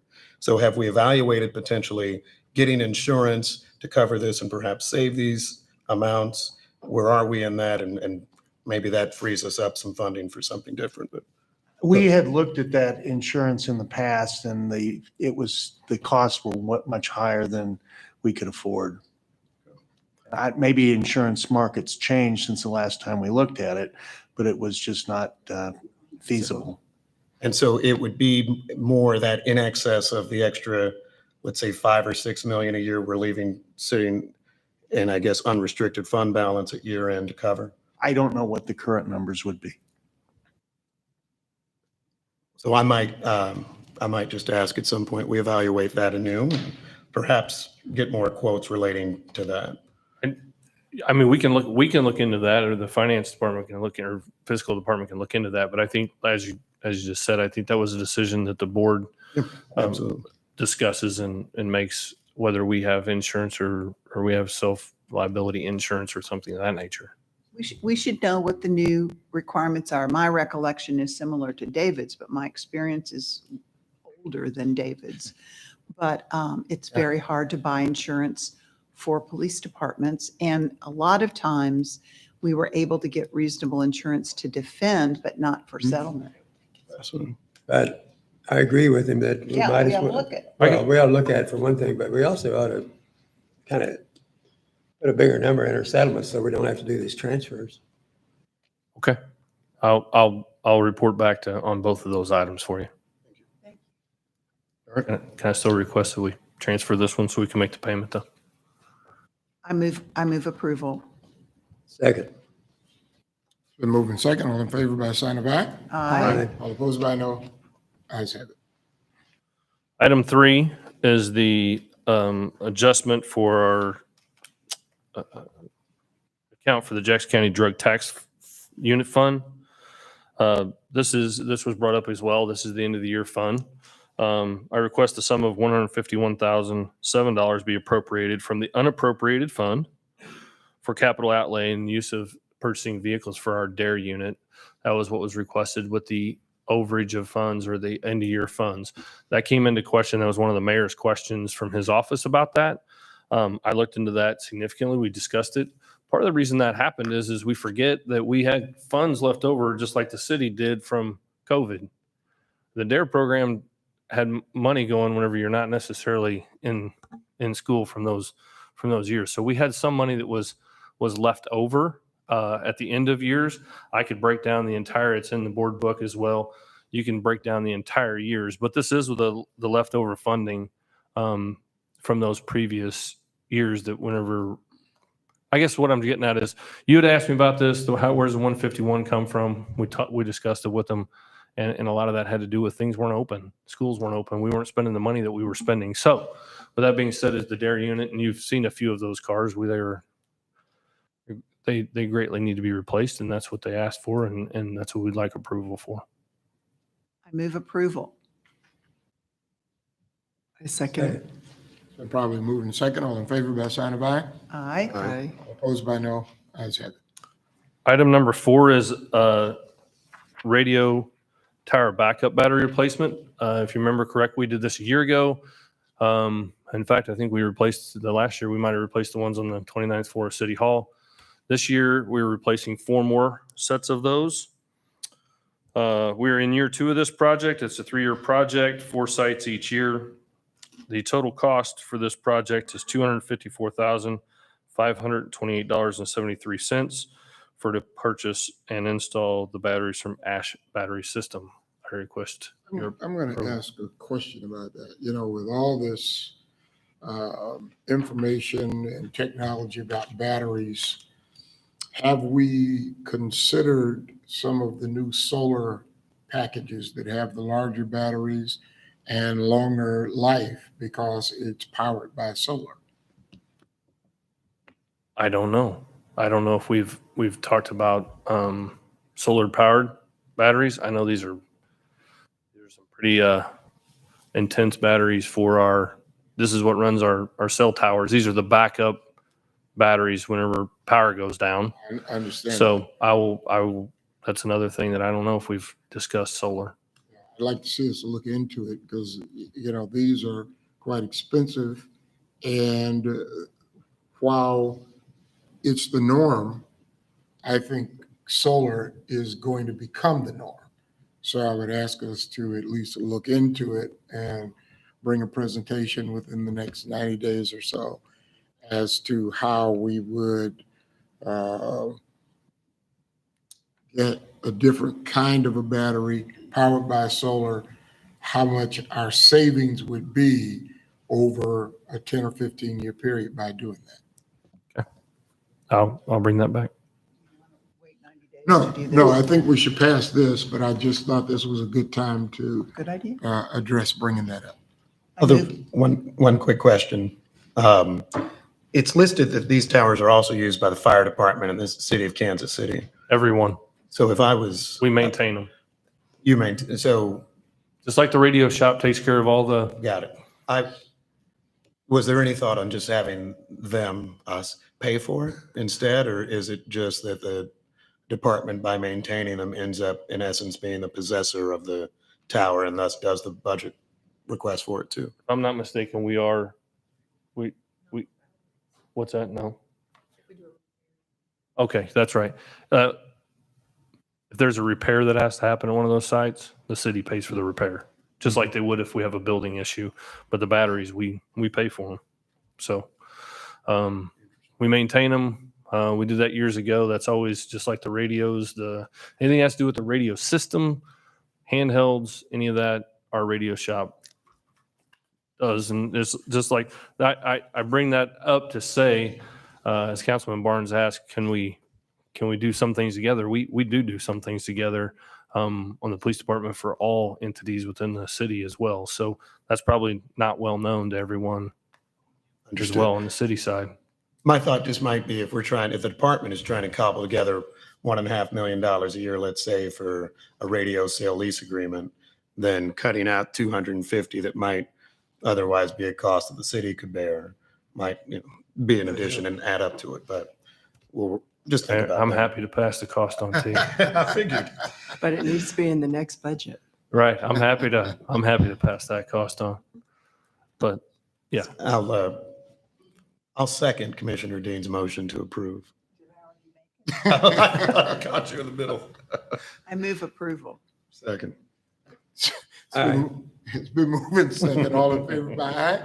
Aye. All opposed by no? It's been seconded and moved. Right. Okay, item 5 is the purchase or the 2023 model police SUVs or our purchase of our vehicles. I'm going to request the board's approval to accept bid number 2023-14, which is the Shawnee Mission Ford, due to them being the lowest bidder, and they have been in the past as well. I bring both of these, and I'll read what's in this one, but I'll preface it with this. We had to have a special board meeting that I had a couple months ago because of the purchase of our vans or our wagons. The difficulty right now is, as many of you know, the supply chain issues with vehicles. Manufacturers are only opening their window for a short period of time and saying, how many do you want? You can order them now. We can't tell you how many you're going to get. So with this one,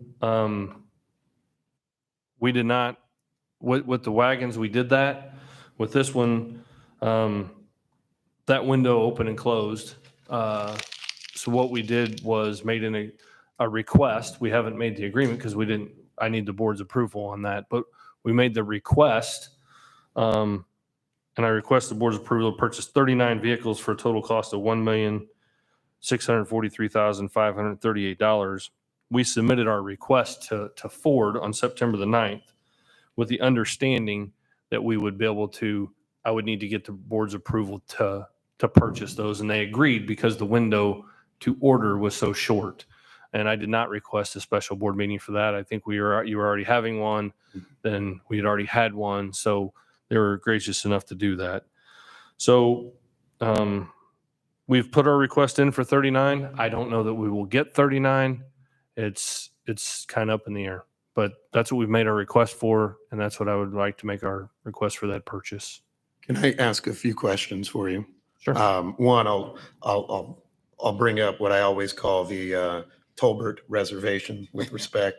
You keep buying them in Kansas. I guess they're the ones that just make the best deal for us or something like that. So just so it's noted. But so if this goes back to the question of it, I understand that there's urgency relating to vehicles, most likely, much like there's urgency relating to radios and urgency in some other areas. Why, if theoretically the board could elect to spend $1.6 million to help start our sale lease program with radios and the service, et cetera, would this be a better use for $1.6 million, particularly because Ford can't guarantee us the number of vehicles that we've requested, and also probably given the supply chain issues on the whole on vehicles, and maybe we can get a, if not better deal, the same deal some months from now when more Fords are actually produced.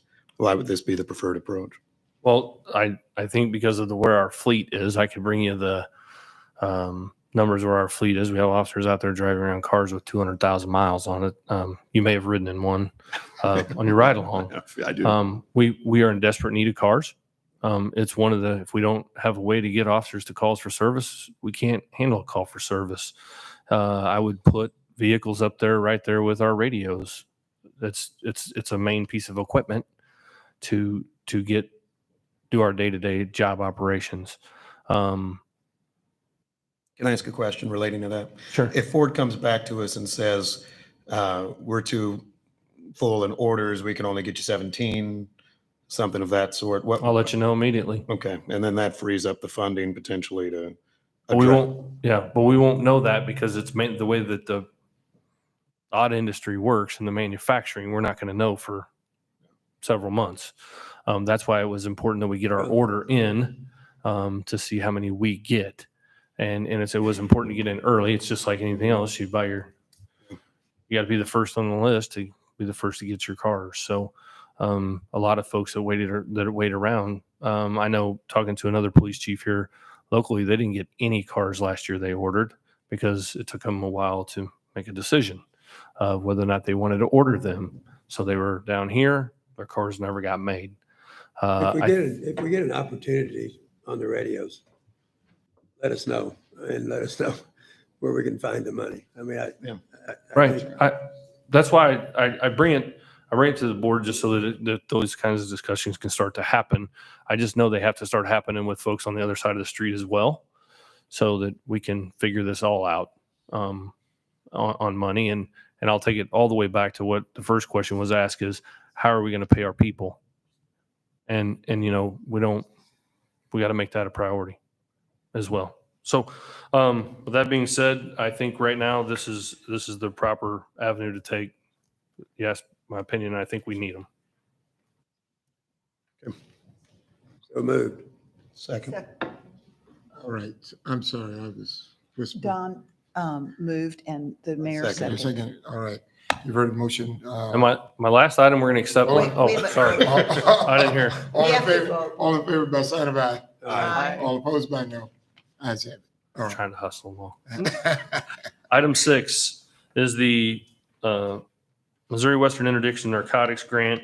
This grant's been around for several years. I request the board accept the subaward of the MOWIN grant in the amount of $237,221.46. The Platte County Sheriff's Department's the actual recipient now of this JAG grant. We used to be years ago. They are now, and this would be our portion of that, and I request that you accept that. I move approval. This is easy. Second. All right. It's been moved to second. All in favor by sign of aye. Aye. All opposed by no. Ayes have it. My next item was pay modifications, but those pay modifications were already covered by Deputy Chief Hicks. So I do have a couple of presentations that I need to get this month, and one of them is the presentation by our Special Olympics. Captain Heinen and Captain Gasper are going to present on Special Olympics.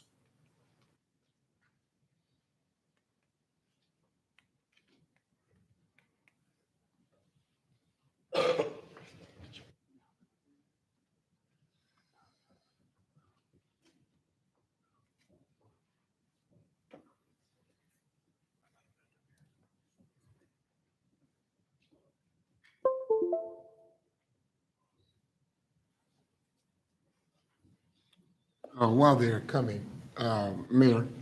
Yes. I was just talking to Dave about the MOU between us and the city for these radios. So he's going to work with Holly so that we can try to get that done, and then we'll try to get with you and city manager so that we have the MOU in place. Is that fair, Dave? I'm sorry. I was just telling what we were talking about. All right, we ready? Ready. Still morning. Barely. Good morning. I'm Barely. Captain Josh Heinen. With me is Captain Josh Gasper. We are the law enforcement torch run coordinators for the police department. And what we do is work hand in hand with Special Olympics Missouri to try to raise funds for athletes with intellectual disabilities. So also here with us today is Christina Hunt. She is the developing manager of Special Olympics Missouri. Development manager, yep. And then Shaquana Lowry, who's one of our Special Olympics athletes. And they're going to do a quick presentation over Special Olympics.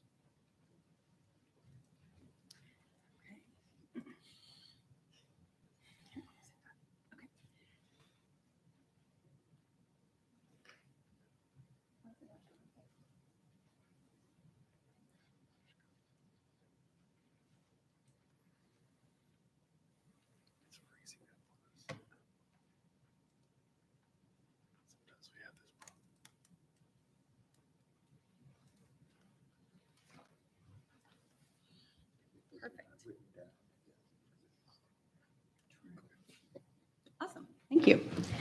Okay, so Special Olympics Missouri was founded in 1971, and currently for the state of Missouri, we serve just around 15,000 athletes in the state of Missouri. Now, we've got over 1 million people in Missouri that have a disability. And so our numbers, we are looking to grow these numbers. We want to be able to reach out, and we want everyone that has a disability to know that that we're here for them, and we want to get them involved. So there are many different there's many different areas where our athletes, what they do is they compete. So it's kind of like this, it's just like the real Olympics, right? But it's for people with a disability. So to be eligible, we've got different programs. They have to be 8 years old to participate, but we do have a young athletes program that starts at age 3 and goes up to 7 years old. So here we have Shaquana Lowry, and Shaquana is very fortunate because she has gone through our ALPS program. Our ALPS program stands for Athlete Leadership Program. So many people think of Special Olympics simply as, the competitions, but we're so much more than that.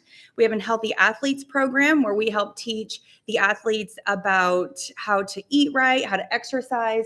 But Shaquana was, amazingly enough, got accepted into our leadership program. And so she actually receives credit for being here. And actually, while we were sitting here waiting to perform or to present, she got her email that her graduation ceremony is ready to go, and she just has to RSVP. So we should congratulate her for that.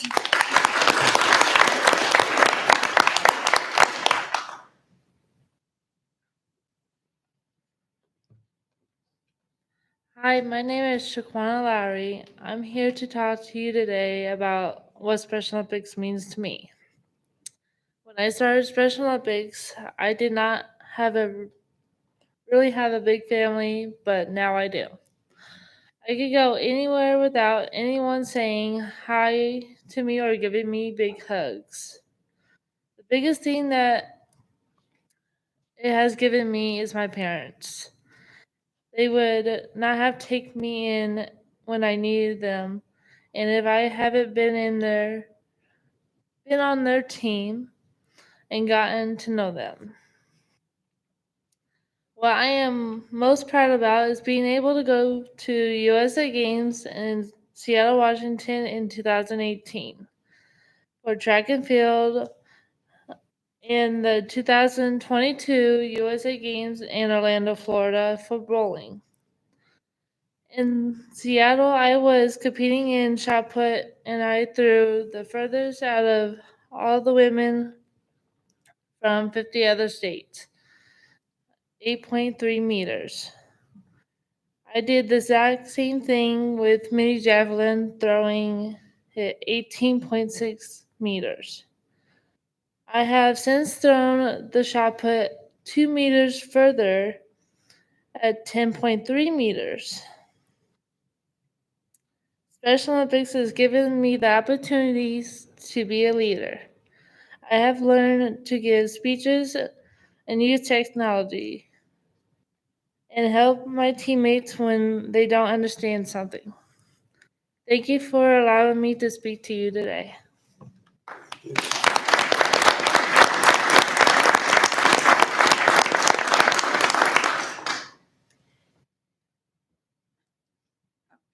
So our mission is to provide year-round sports, training, and athletic competitions we have children and adults. We have a large number of adults that participate in Special Olympics. So you'll see here, oh, it didn't show up. Okay. Okay, so we've got powerlifting, we've got track and field, basketball.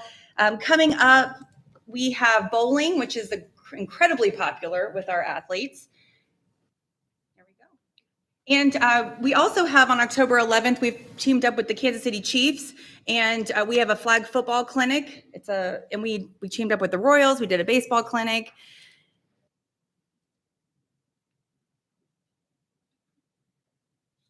Okay, I don't know. Sorry, you won't get to see everything, but I will.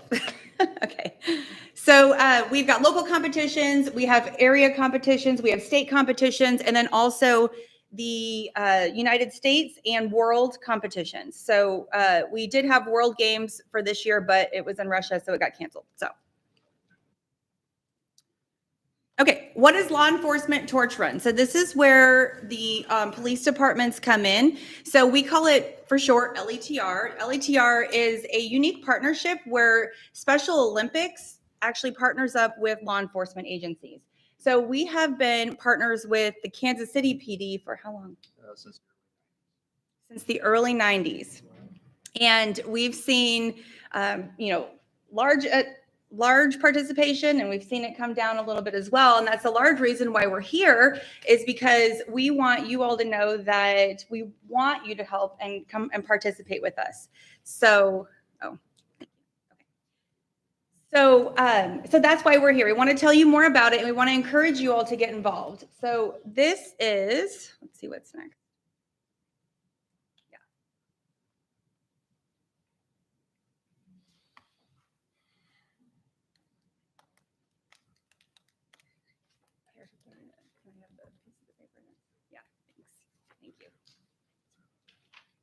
Okay.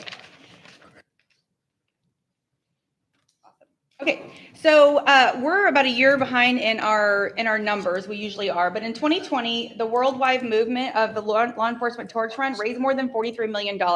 So raising money for Special Olympics is a large part of what the law enforcement agencies do. And do you guys know how much KCPD raised last year? $85,000 was brought in with KCPD last year. So, and actually we just had an event over this past weekend at Corner Cafe. It was called Tip a Cop. And so our cops got to go, and it was a culmination. We had Riverside PD, Lee Summit, Kansas City, and we raised almost $7,000 in a matter of a couple of hours. It was like 3 hours. So that was pretty amazing. We've got 136 agencies that raise money year round. So this is a year round thing. It doesn't just happen once. So the law enforcement torch run, it started in Kansas, and it was, a guy, or I think he was a sheriff, and he wanted to run with a torch. Good, that's fine. So we've got a torch, and so basically what it is we raise money, and the officers can run around the track. And I don't remember how far do you go? Do you want to talk more? You did 5K? We typically do a 5K. I was in the car behind him, cheering him on. It was started in 1981 in Wichita, Kansas, with Chief Richard Lemunion back then. It was him and 6 other officers, and then it took off from there. And in the early 90s, it picked up, and that's when KCPD got involved. And Deputy Chief Karen True, I'll look at her. She has been a big proponent of it throughout the years. And so since our inception in the early 90s, KCPD has helped to raise over $2 million.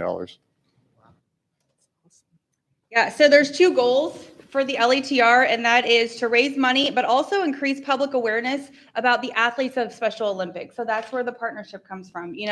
Again, like I said, there are many people, especially here in the Kansas City metro area. Our numbers are down from when COVID hit. So we're servicing just over 600 athletes in the Kansas City metro area, and we are looking to grow that because there are so many more people that need our services and need our help. So we are also, looking to Kansas City PD to help us to raise that community awareness as well. Okay. I don't know. We have numbers, but sorry, I had a slide, but he already told you numbers. So okay, our signature events are.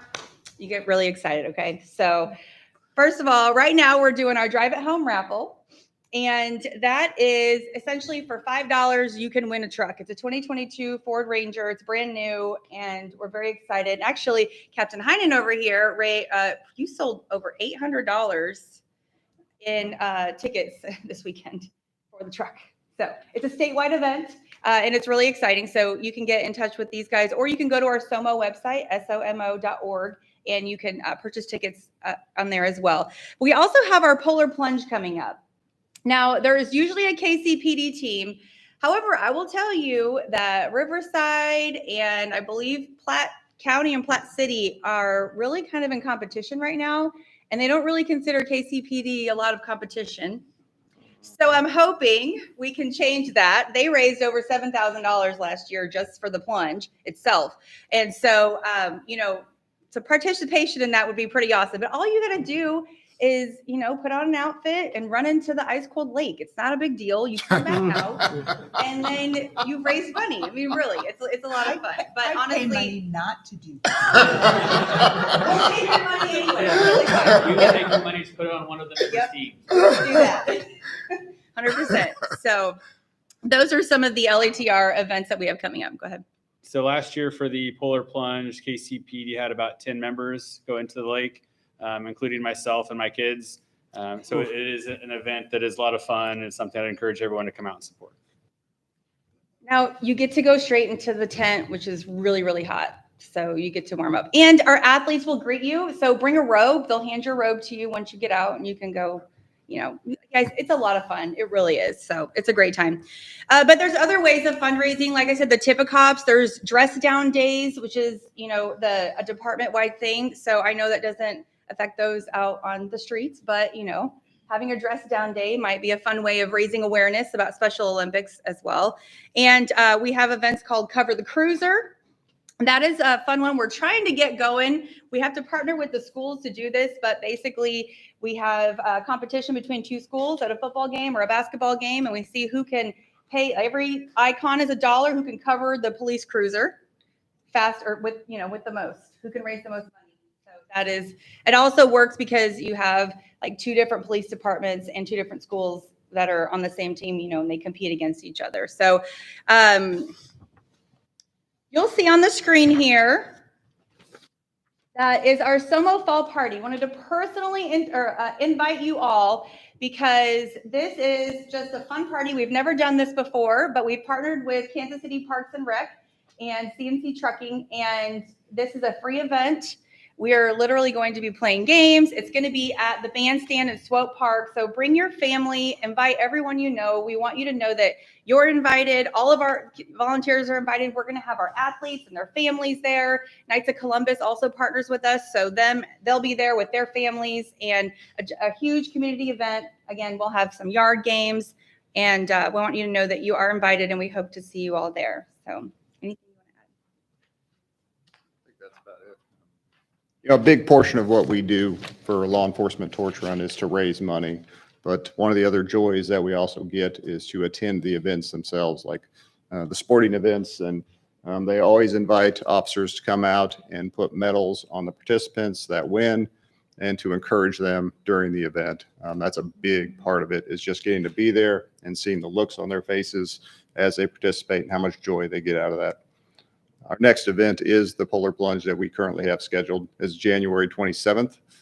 And so we invite everyone, including our deputy chiefs, our board, to come out, and we'll cut some ice out of the lake like we did last year. It was And only 8 inches thick. It's fine. feel free to jump in. What's the date for that? It's January 27th and 28th. So Friday we start it, and then Wow. let the general public come out on the 28th. So we do what we call super plungers. So we have participants who they have to meet a certain fundraising goal. They come out and do 24 plunges in 24 hours. We condense it over a period of time, depending upon how many volunteers we can get to staff a tent overnight or during the day. But they will do 24 plunges, and they stick to that. And they love it. They really do. So if you have any questions, let us know. Thank you. Thank you. Thank you. Yes, thank you. Thank you. All right, thank you, guys. I'm sorry to say that the other presentation I had, Tyler was going to come. Tyler Moss was going to come and discuss his rehabilitation, but he's not able to come today. He has texted. He's texted with us and said he really wants to come next month, but he wasn't able to make it in, and he's at home recovering today. So, but I do have something that is in town, right? He's at home. Yeah. But he will be here next month, but I do have a presentation that is not on the agenda that I did it for a reason. I'll probably get in trouble for this one too, but on September the 2nd, Sergeant Bobby King flew with the United States Thunderbirds. Wow. So luckily Malcolm Whitelaw was there to capture the entire day's events. I'm not going to turn around right now because I can feel like I'm about to get in trouble. But Malcolm did a great job for us. He put together a video, and I think it's important, and we're going to use this. The media office has been asking me, and Malcolm's been asking me for a while to get this out, because I think it's a great thing for what our community can see, the opportunity. And mind you, Bobby got to do this. She was nominated because of the arrest that she made on the homicide suspect a year or so ago when she was working off duty at a school. So, Malcolm.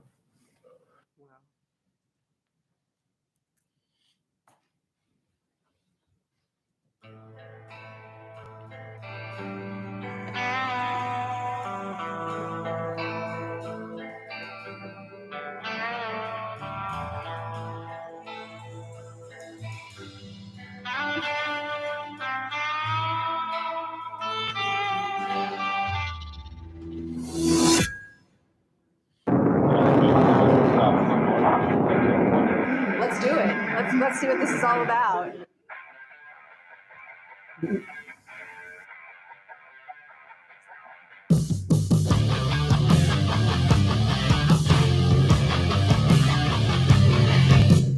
What an opportunity, once in a lifetime for sure.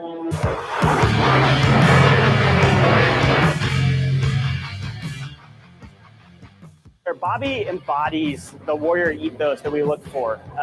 She's an incredible supporter of the community. Her job puts her out there in the front lines, and she does it without, complaining on a day-to-day basis. And that's who we love to give back to.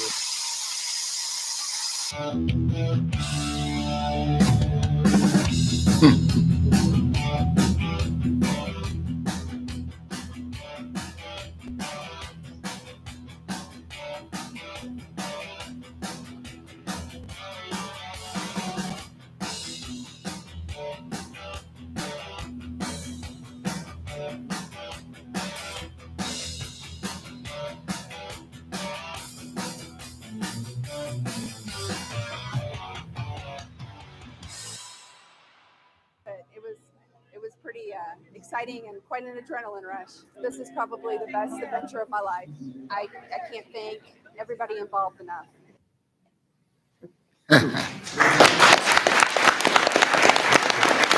So,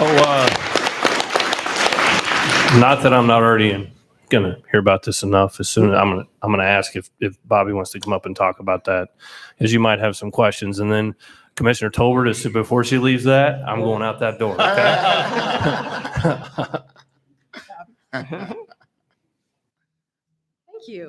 Thank you for that opportunity. It was a great opportunity, and I wouldn't have had this opportunity without my career to the police department. This department opened up a lot of doors that a lot of people don't realize they can have the chance. I started this department at 18 years old. Never in my life would I have thought I had the chance to ride with the Thunderbirds, but here I am. How long was your ride? It was 48 minutes total. We made it to Lake of Really? the Ozarks in about 9 minutes.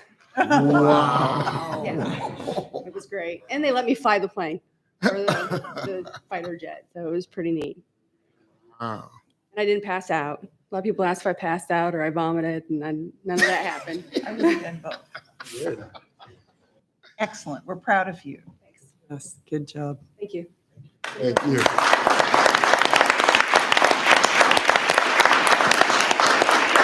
I know I should probably end there, but the budget is due to the city on October the 17th. So hopefully by the end of the week, we're working diligently. Hopefully by the end of the week, we will have you a draft copy of next year's budget. We will either print it for you or we will give it to you electronically, but I will make sure that we get it to Bethany, and then that way everybody has it before we must submit it on October the 17th. Budget talks never end, do they? Right. No. Amen. And that concludes my report. Thank you, sir. All right. Professional Development and Research, Acting Deputy Chief Paul Luster. Well, I can't top the Thunderbirds, but maybe I can top the budget. Direct your attention to tab B. There is no policies this month for the consent agenda, so it's just the Academy update. Briefly there, last time you'll see the 174th entered officer class. As you're aware, they graduated on August 18th with 25 total members, 18 of which were for KCPD. I'll have a picture of that graduation shortly in my presentation. 175th graduates, entered officer class graduates on November 18th. We have 29 total members remaining in that class, with 16 of those being KCPD. I would like to mention Deputy Chief Hicks and Niemeyer mentioned the hybrid program. Building on that from the Academy's end, I would like to just publicly thank the staff there. As you can imagine, that was a tremendous amount of work to go through 3 different curriculums from 3 different academies, audit that curriculum, and then put together an additional 386 hours of training at our academy to what we feel fills those gaps where we go above and beyond those state requirements. So I tasked them with that, and they rose to the occasion, developed what I feel is a very nice curriculum, adding 386 hours on to the 700 hours that they've received from the college or university academy that they were at, equals about 9.5 to 10 weeks. We have right now 1 hybrid recruit in from the University of Central Missouri. He is embedded with the 175th intern officer class right now, but he has been a great sport. He's been our test case for this. And so we are in constant contact with him, and we've made some tweaks to that schedule based on his input as well. So we were kind of glad that it worked out, that we were able to scale that with just him in there and see where we needed to add more or less of anything. And I think we're at a point where we're very comfortable. So a lot of hard work from Colonel Hicks' staff and HR on this program, as well as the Academy staff. And I want to make sure they received credit for that. Is there any other questions on the Academy summary? No, but I think it shows progress, because years ago, I remember having these conversations and it was kind of like no interest. Yes, So, no, I agree with you. It's something new and innovative, and we're thinking it's going to grow. Deputy Chief Hicks and I have we've formed a recruitment work group with his staff from HR, combined with help from the media relations unit, and then the Academy staff, who also supplements his recruiting staff on occasions. And we formed this working group, and a lot of good ideas have came out of that. For instance, the $6,500 reimbursement for their initial 700 hours, that was from that group. The recruiter said that would be a big tool for us. So we were able to take that back and beg for money with Colonel Niemeyer to get that program going. Get in line. And so same thing with the QR codes and the lots of good information. We've tapped them for, we interviewed some recent laterals. What information could we put out there that would make your decision easier? What would make it easier on the website? We've been able to integrate that. So a lot of good ideas coming from that group, and hopefully there'll be some more innovative programs coming as you know, nationwide, we're all facing the same struggles with recruiting. Then I just have a brief presentation for you on the youth services update, and I promise you'll be brief. I cut a lot of the slides out there. For the month of August, we were obviously busy with back-to-school events between our DARE officers and our school resource officers, so a total of 12 back-to-school events in the month of August, getting the kids ready back for school. Secondly, Academy Sports teamed up with the Police Athletic League, and we were able to take 9 of our PAL kids to the Academy Sports in Liberty, and they each were surprised with a $200 gift card that they got to use to purchase clothing, backpacks, things for back to school. Then we didn't know about it, but they then donated another $500 to PAL that we were able to purchase 2 basketball goals with. So a pretty neat day. Cool. And thanks to Academy Sports. Our SORs are back. Next 2 slides they're Central, and then the next one's Northeast. So school started there, and they're back in action. Next. We had the PAL Back to School Field Day, which is an annual event, very successful, very well attended. Several people at this table and out in the audience were there to help, so thank them for that. Have a quick video on the back to school, but that is where we let the PAL kids in first, and then the rest of the community come in, and they can pick up all their school supplies by grade. If they're in grade school, middle school, or high school, we have all the supplies ready for them: backpacks, free haircuts, free sports physicals. We gave away, we got a donation this year. We gave away 300 new pillows to the kids attending. That they just went like hotcakes there. So a very popular event. Just a brief video.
Officer Brandon Walker, who's assigned to PAL, and Officer Allie Swaggart, who is on special assignment assigned to PAL, took it upon themselves to start a young women's and young men's group at the PAL Center, where they meet every Thursday night, Wednesday or Thursday night, I believe. And one of the things I know when it was brought up way earlier in this meeting about, what can we do about gun violence?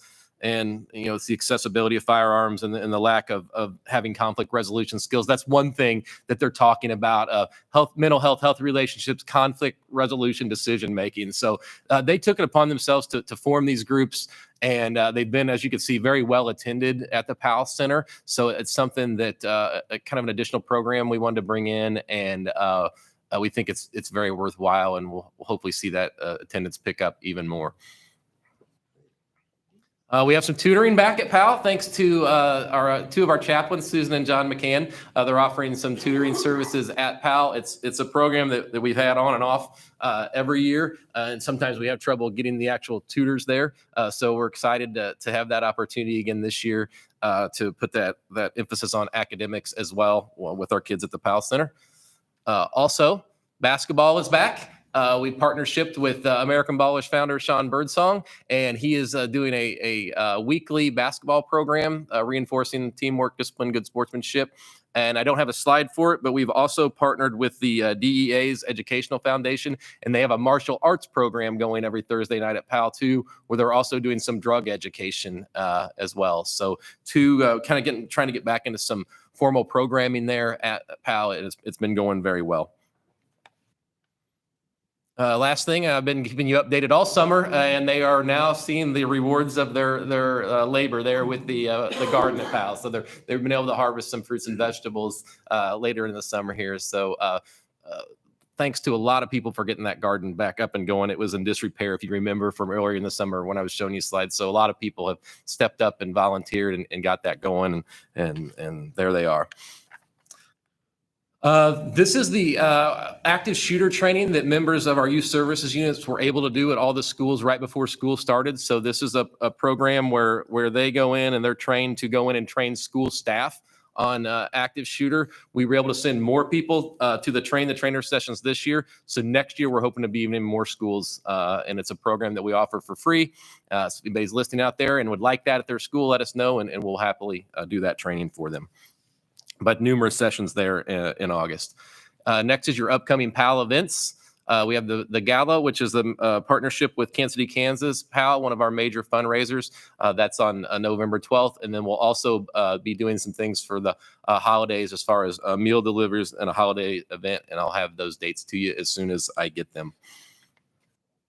And then lastly, the Academy, as I mentioned, the 174th entrant officer graduated on August 18th.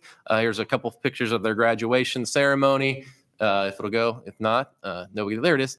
That was August 18th. And so they are in week 6 of their field training now. all 18 of them still intact there. And we also have some laterals that went out around the same time as them. So that will be the last of the 174th. And we're looking forward to the October class at the Academy with the 176th Entrant Officer class beginning October 17th. And unless you have any questions, that concludes my presentation. Those panel events online? So we Yeah, can see they'll be on the PAL's website as well as we get those going. But I should have some more firm dates for you next month on the holiday events. So I just read Sergeant Cox is retiring. Yes. From PAL, and he's been wonderful. I've got to work with him on the holiday stuff, and he's just done a great job. So I called him up and I said, I'm sad that you're leaving. What can we do to keep you? Retention bonus? What will it take?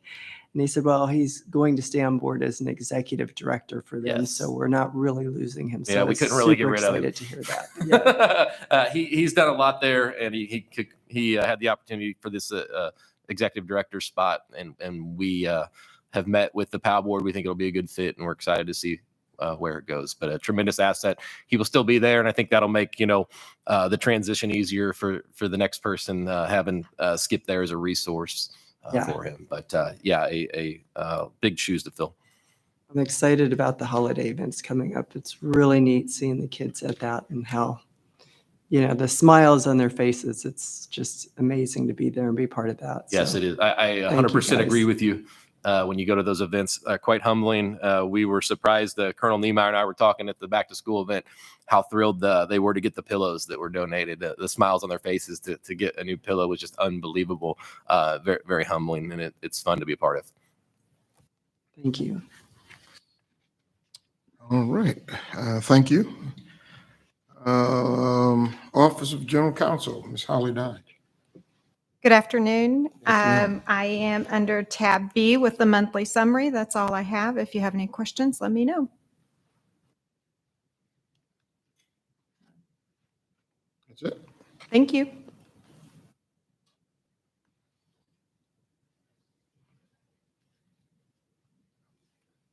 Office of Community Complaints, Director Merrill Bennigan. Good morning, Commissioners. I don't have a formal report this morning. I am scheduled to report next month on the statistics and activity from the office. However, I did want to take this opportunity to introduce to everyone one of my student interns for this semester. His name is Trevor Hawley, standing in the rear there. He is one of my former students, but a current student at Metropolitan Community Colleges. This semester, I am blessed to have actually 4 interns, 3 in person, 1 virtual. Ms. Latisse Taylor and Ms. Hannah Tennant are also students at MCC, and Ms. Alina Tate, she's a high school student. However, she's taking college courses at MCC Maplewood. So we're just really excited. They'll be working in the area of outreach activities and materials and things of that nature. But one of their major projects for this semester will be to put together a podcast for the criminal justice program at MCC, but also for the Office of Community Complaints. The short-term goals, of course, is to supplement their educational experience at MCC and criminal justice, to talk about some current issues in criminal justice, things of that nature. Long-term, we're also trying to broaden our community education efforts through the office, and also just to put some solid information out there to kind of combat some of the misinformation that we see on a daily basis. So if you get a call from an intern or somebody identifying themselves as an intern requesting an interview or an appearance on the podcast, please don't hang up. It is a legitimate request. They have to put together 10 episodes by the end of the semester. So it starts next week.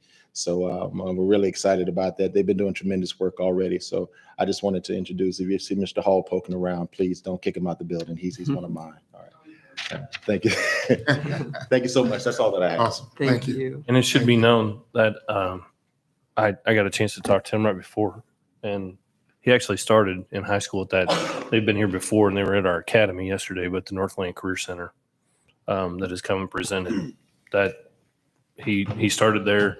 He's now an intern there, but the entire Northland Career Center group was at our academy yesterday doing training with our staff. All right, thank you. I have 2 on our list for public comments. Crystal, and I'm not sure how to pronounce your last name, or Hannah. Hannah Mae? Crystal? All right, thank you. And then it'll be followed by Ron Hunt. You have 2 minutes and we don't have a clock up. It's on the, it's up there. All right. We didn't have that up for Niemeyer. Good morning. Good morning. I live in a pretty quiet neighborhood. I'm basically here to get a better understanding of what we were told this morning is a new city ordinance that came out recently. We, about for the last 2 months, have had an officer every week come out and ticket cars that are parked either in driveways or on the side of the street. And they're saying that only one car is able to park per driveway. Is there a city ordinance? Because I've called City Hall. We've got nothing. They can't pull up any city ordinance. We're being ticketed pretty much every week. And basically it's harassment at this point. So I'm here to get clarification. So you're saying that if you have a driveway and you have 2 cars in the driveway, they ticket the second car? I have one of the tickets here. So ma'am, this is what I'll suggest. There is no new ordinance that's been passed on the number of cars in a driveway or anything of that sort. That's our department attorney, but I'd encourage you to reach out to the city prosecutor, a woman by the name of Linda Miller, conventional spelling on both, to just get to the bottom of whatever that might be. But there's been no new vote in recent weeks as to parking enforcement. And that officer also informed us that she would be back next week. And depending upon how she felt when she woke up that morning, the tickets would either go on the cars or the cars would be towed. So the other item that I would recommend after you've talked to Ms. Miller, if you have some concern with officer conduct, the gentleman who just spoke in the red sweatshirt would be the one with whom you could speak about any concerns or questions you may have there. Did this person have on a Kansas City, Missouri Police She was Department? driving a parking control or a parking patrol car. Patrol, okay. And had on a uniform, I She assume. did have on a uniform. Okay. She also ticketed, like I said, the cars that are parked on the street. She took pictures. She ticketed all the cars that were parked on the street. She also ticketed or warned some of the cars that were parked actually in the driveway. And the way that the sidewalks are made, they kind of come right in the middle of our driveway. So there's no way that if there's 2 cars parked in the driveway that you can't block the sidewalk. Oh, Ticket is for blocking the sidewalk. Right. okay. The ticket is for blocking the sidewalk. And Parked what in a you're, driveway, blocking a sidewalk. So okay. raise that with the city prosecutor, and then if you have further concerns, I would suggest the Office of Community Complaints for you. Will do. Thank you. Thank you. Thank you. Thank you.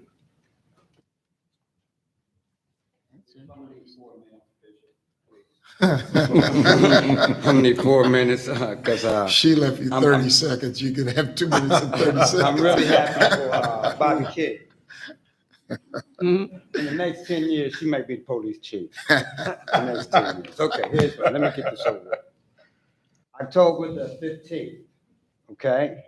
I'm asking for specifically Black men of color, for a Holy Day of Atonement and Reconciliation. Back in 1995, I happened to go to the Million Man March. And it made a big difference in my, can y'all hear me? And it made a big difference in my life. If you look at the crime this year, last year, majority of the crime has been committed by people who look like me. The victims look like me. We're the #1 rapers, robbers, killers in Kansas City. They look like me. They look like me. And so we're calling for this day, right here, a Holy Day of Atonement, to where men can just talk to each other. Atone back to God. How many of y'all believe in God? Everybody in here believes in God, I'm quite sure. And so that's what we want to do. But I'm not going to leave other men out.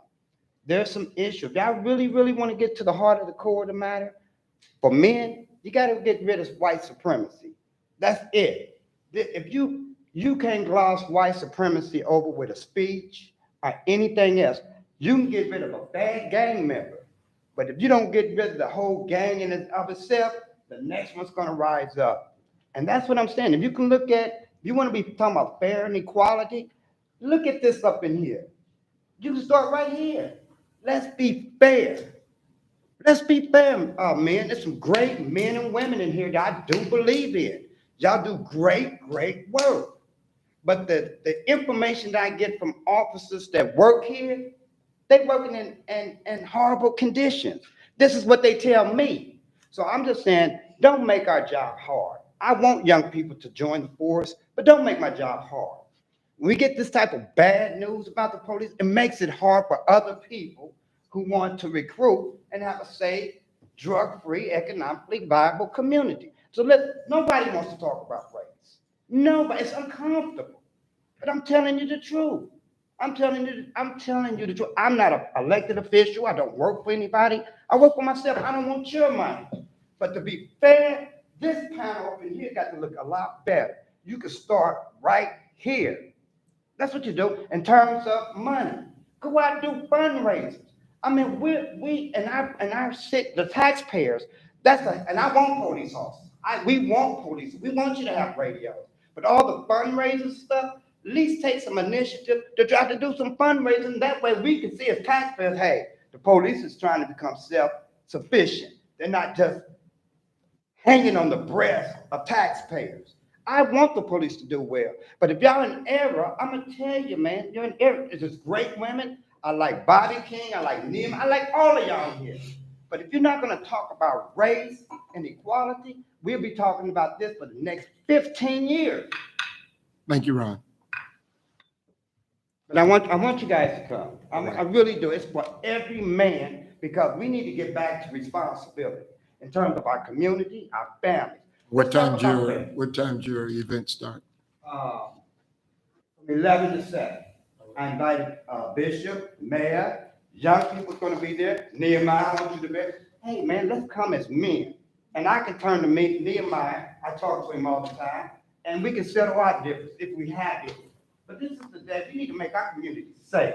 Our community is not safe at all.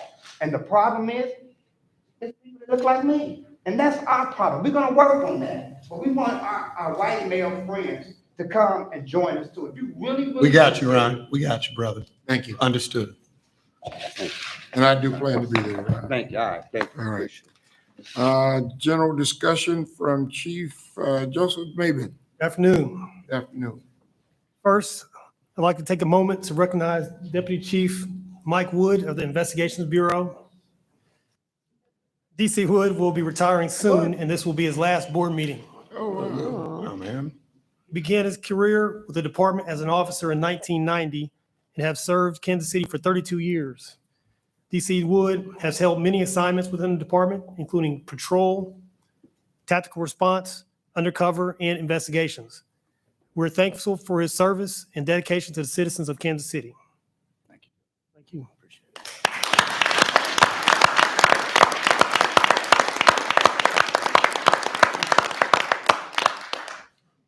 Now, over 22 years ago, I applied to become a member of this police department. And one of the primary reasons I wanted to do so was so that I can ensure everyone in the community was treated fairly and impartially. And I've tried to do that throughout my career. So it truly bothers me, especially as a Black commander, when people are treated or believe they have been treated unfairly because of race, color, religion, gender, or sexual orientation. As Commissioner Tolbert mentioned earlier, last Monday, the Department was notified that the Civil Rights Division of the Department of Justice has opened an investigation to determine whether KCPD is engaged in certain discriminatory employment practices. Upon receiving this notice, I sent out a department-wide email letting every member of the department know that we will cooperate fully with the investigation. And I also reminded all members how to report an incident of discrimination, harassment, or retaliation. I've also personally talked with our executive command staff and let them know my expectations, which is to be fully transparent and provide any assistance DOJ requires. I know this is an excellent police department made up of dedicated professionals, but I also welcome the opportunity to have someone from outside take a look at what we're doing. And I look forward to learning any areas of improvement that DOJ identifies and then implement those recommendations to make KCPD an even better place to work for all its members. With that, I'll take any questions. Thank you. I have no questions, but I appreciate that, and I encourage the other people on the department to follow your example. Thank you, Chief.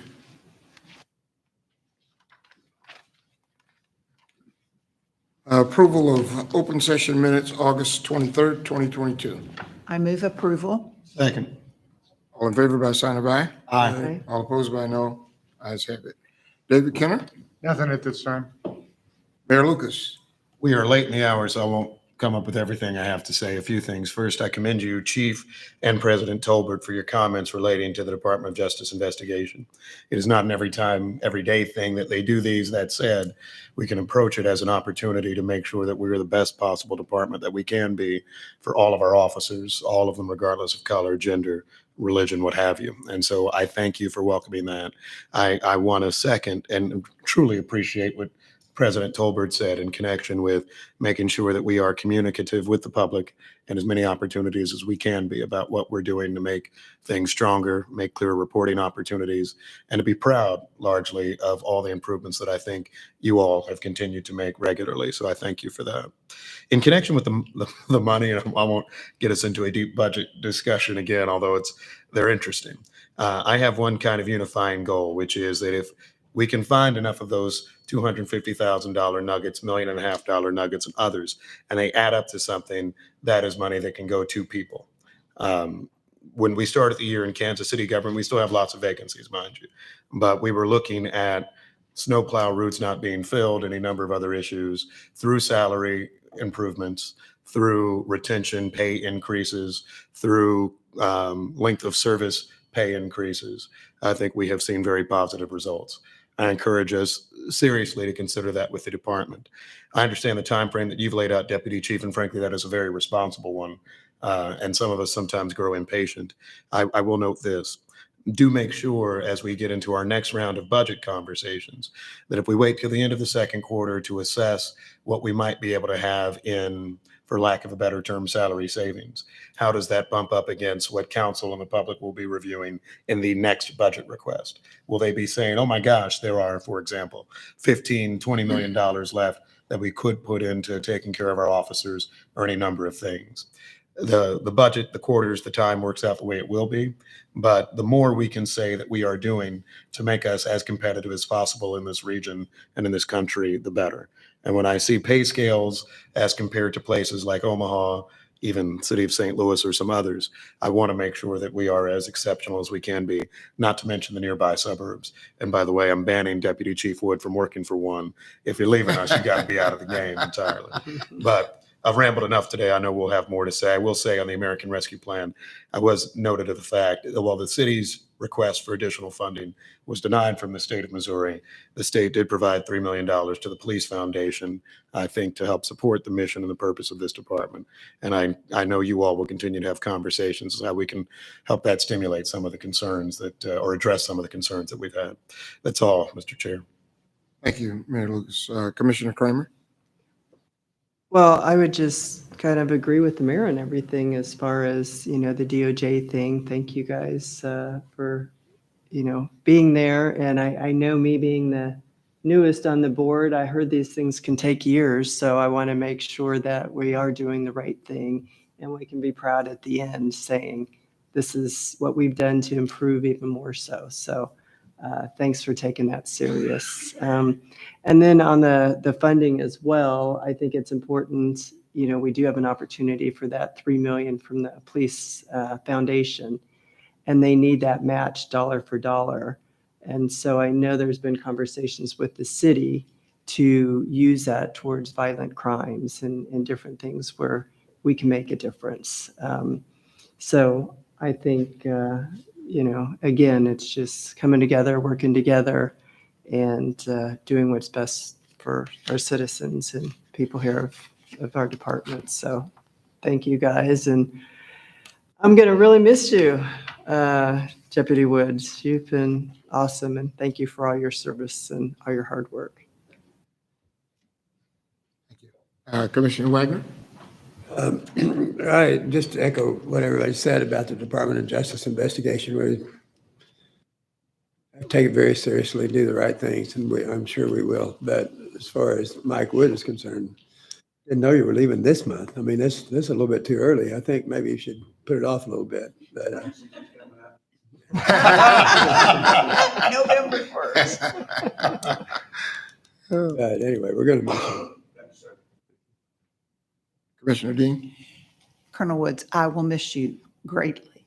You brought great judgment and levity to our conversations, and those are both very valuable. So we're going to look forward to you having a wonderful retirement, but we might ask you questions.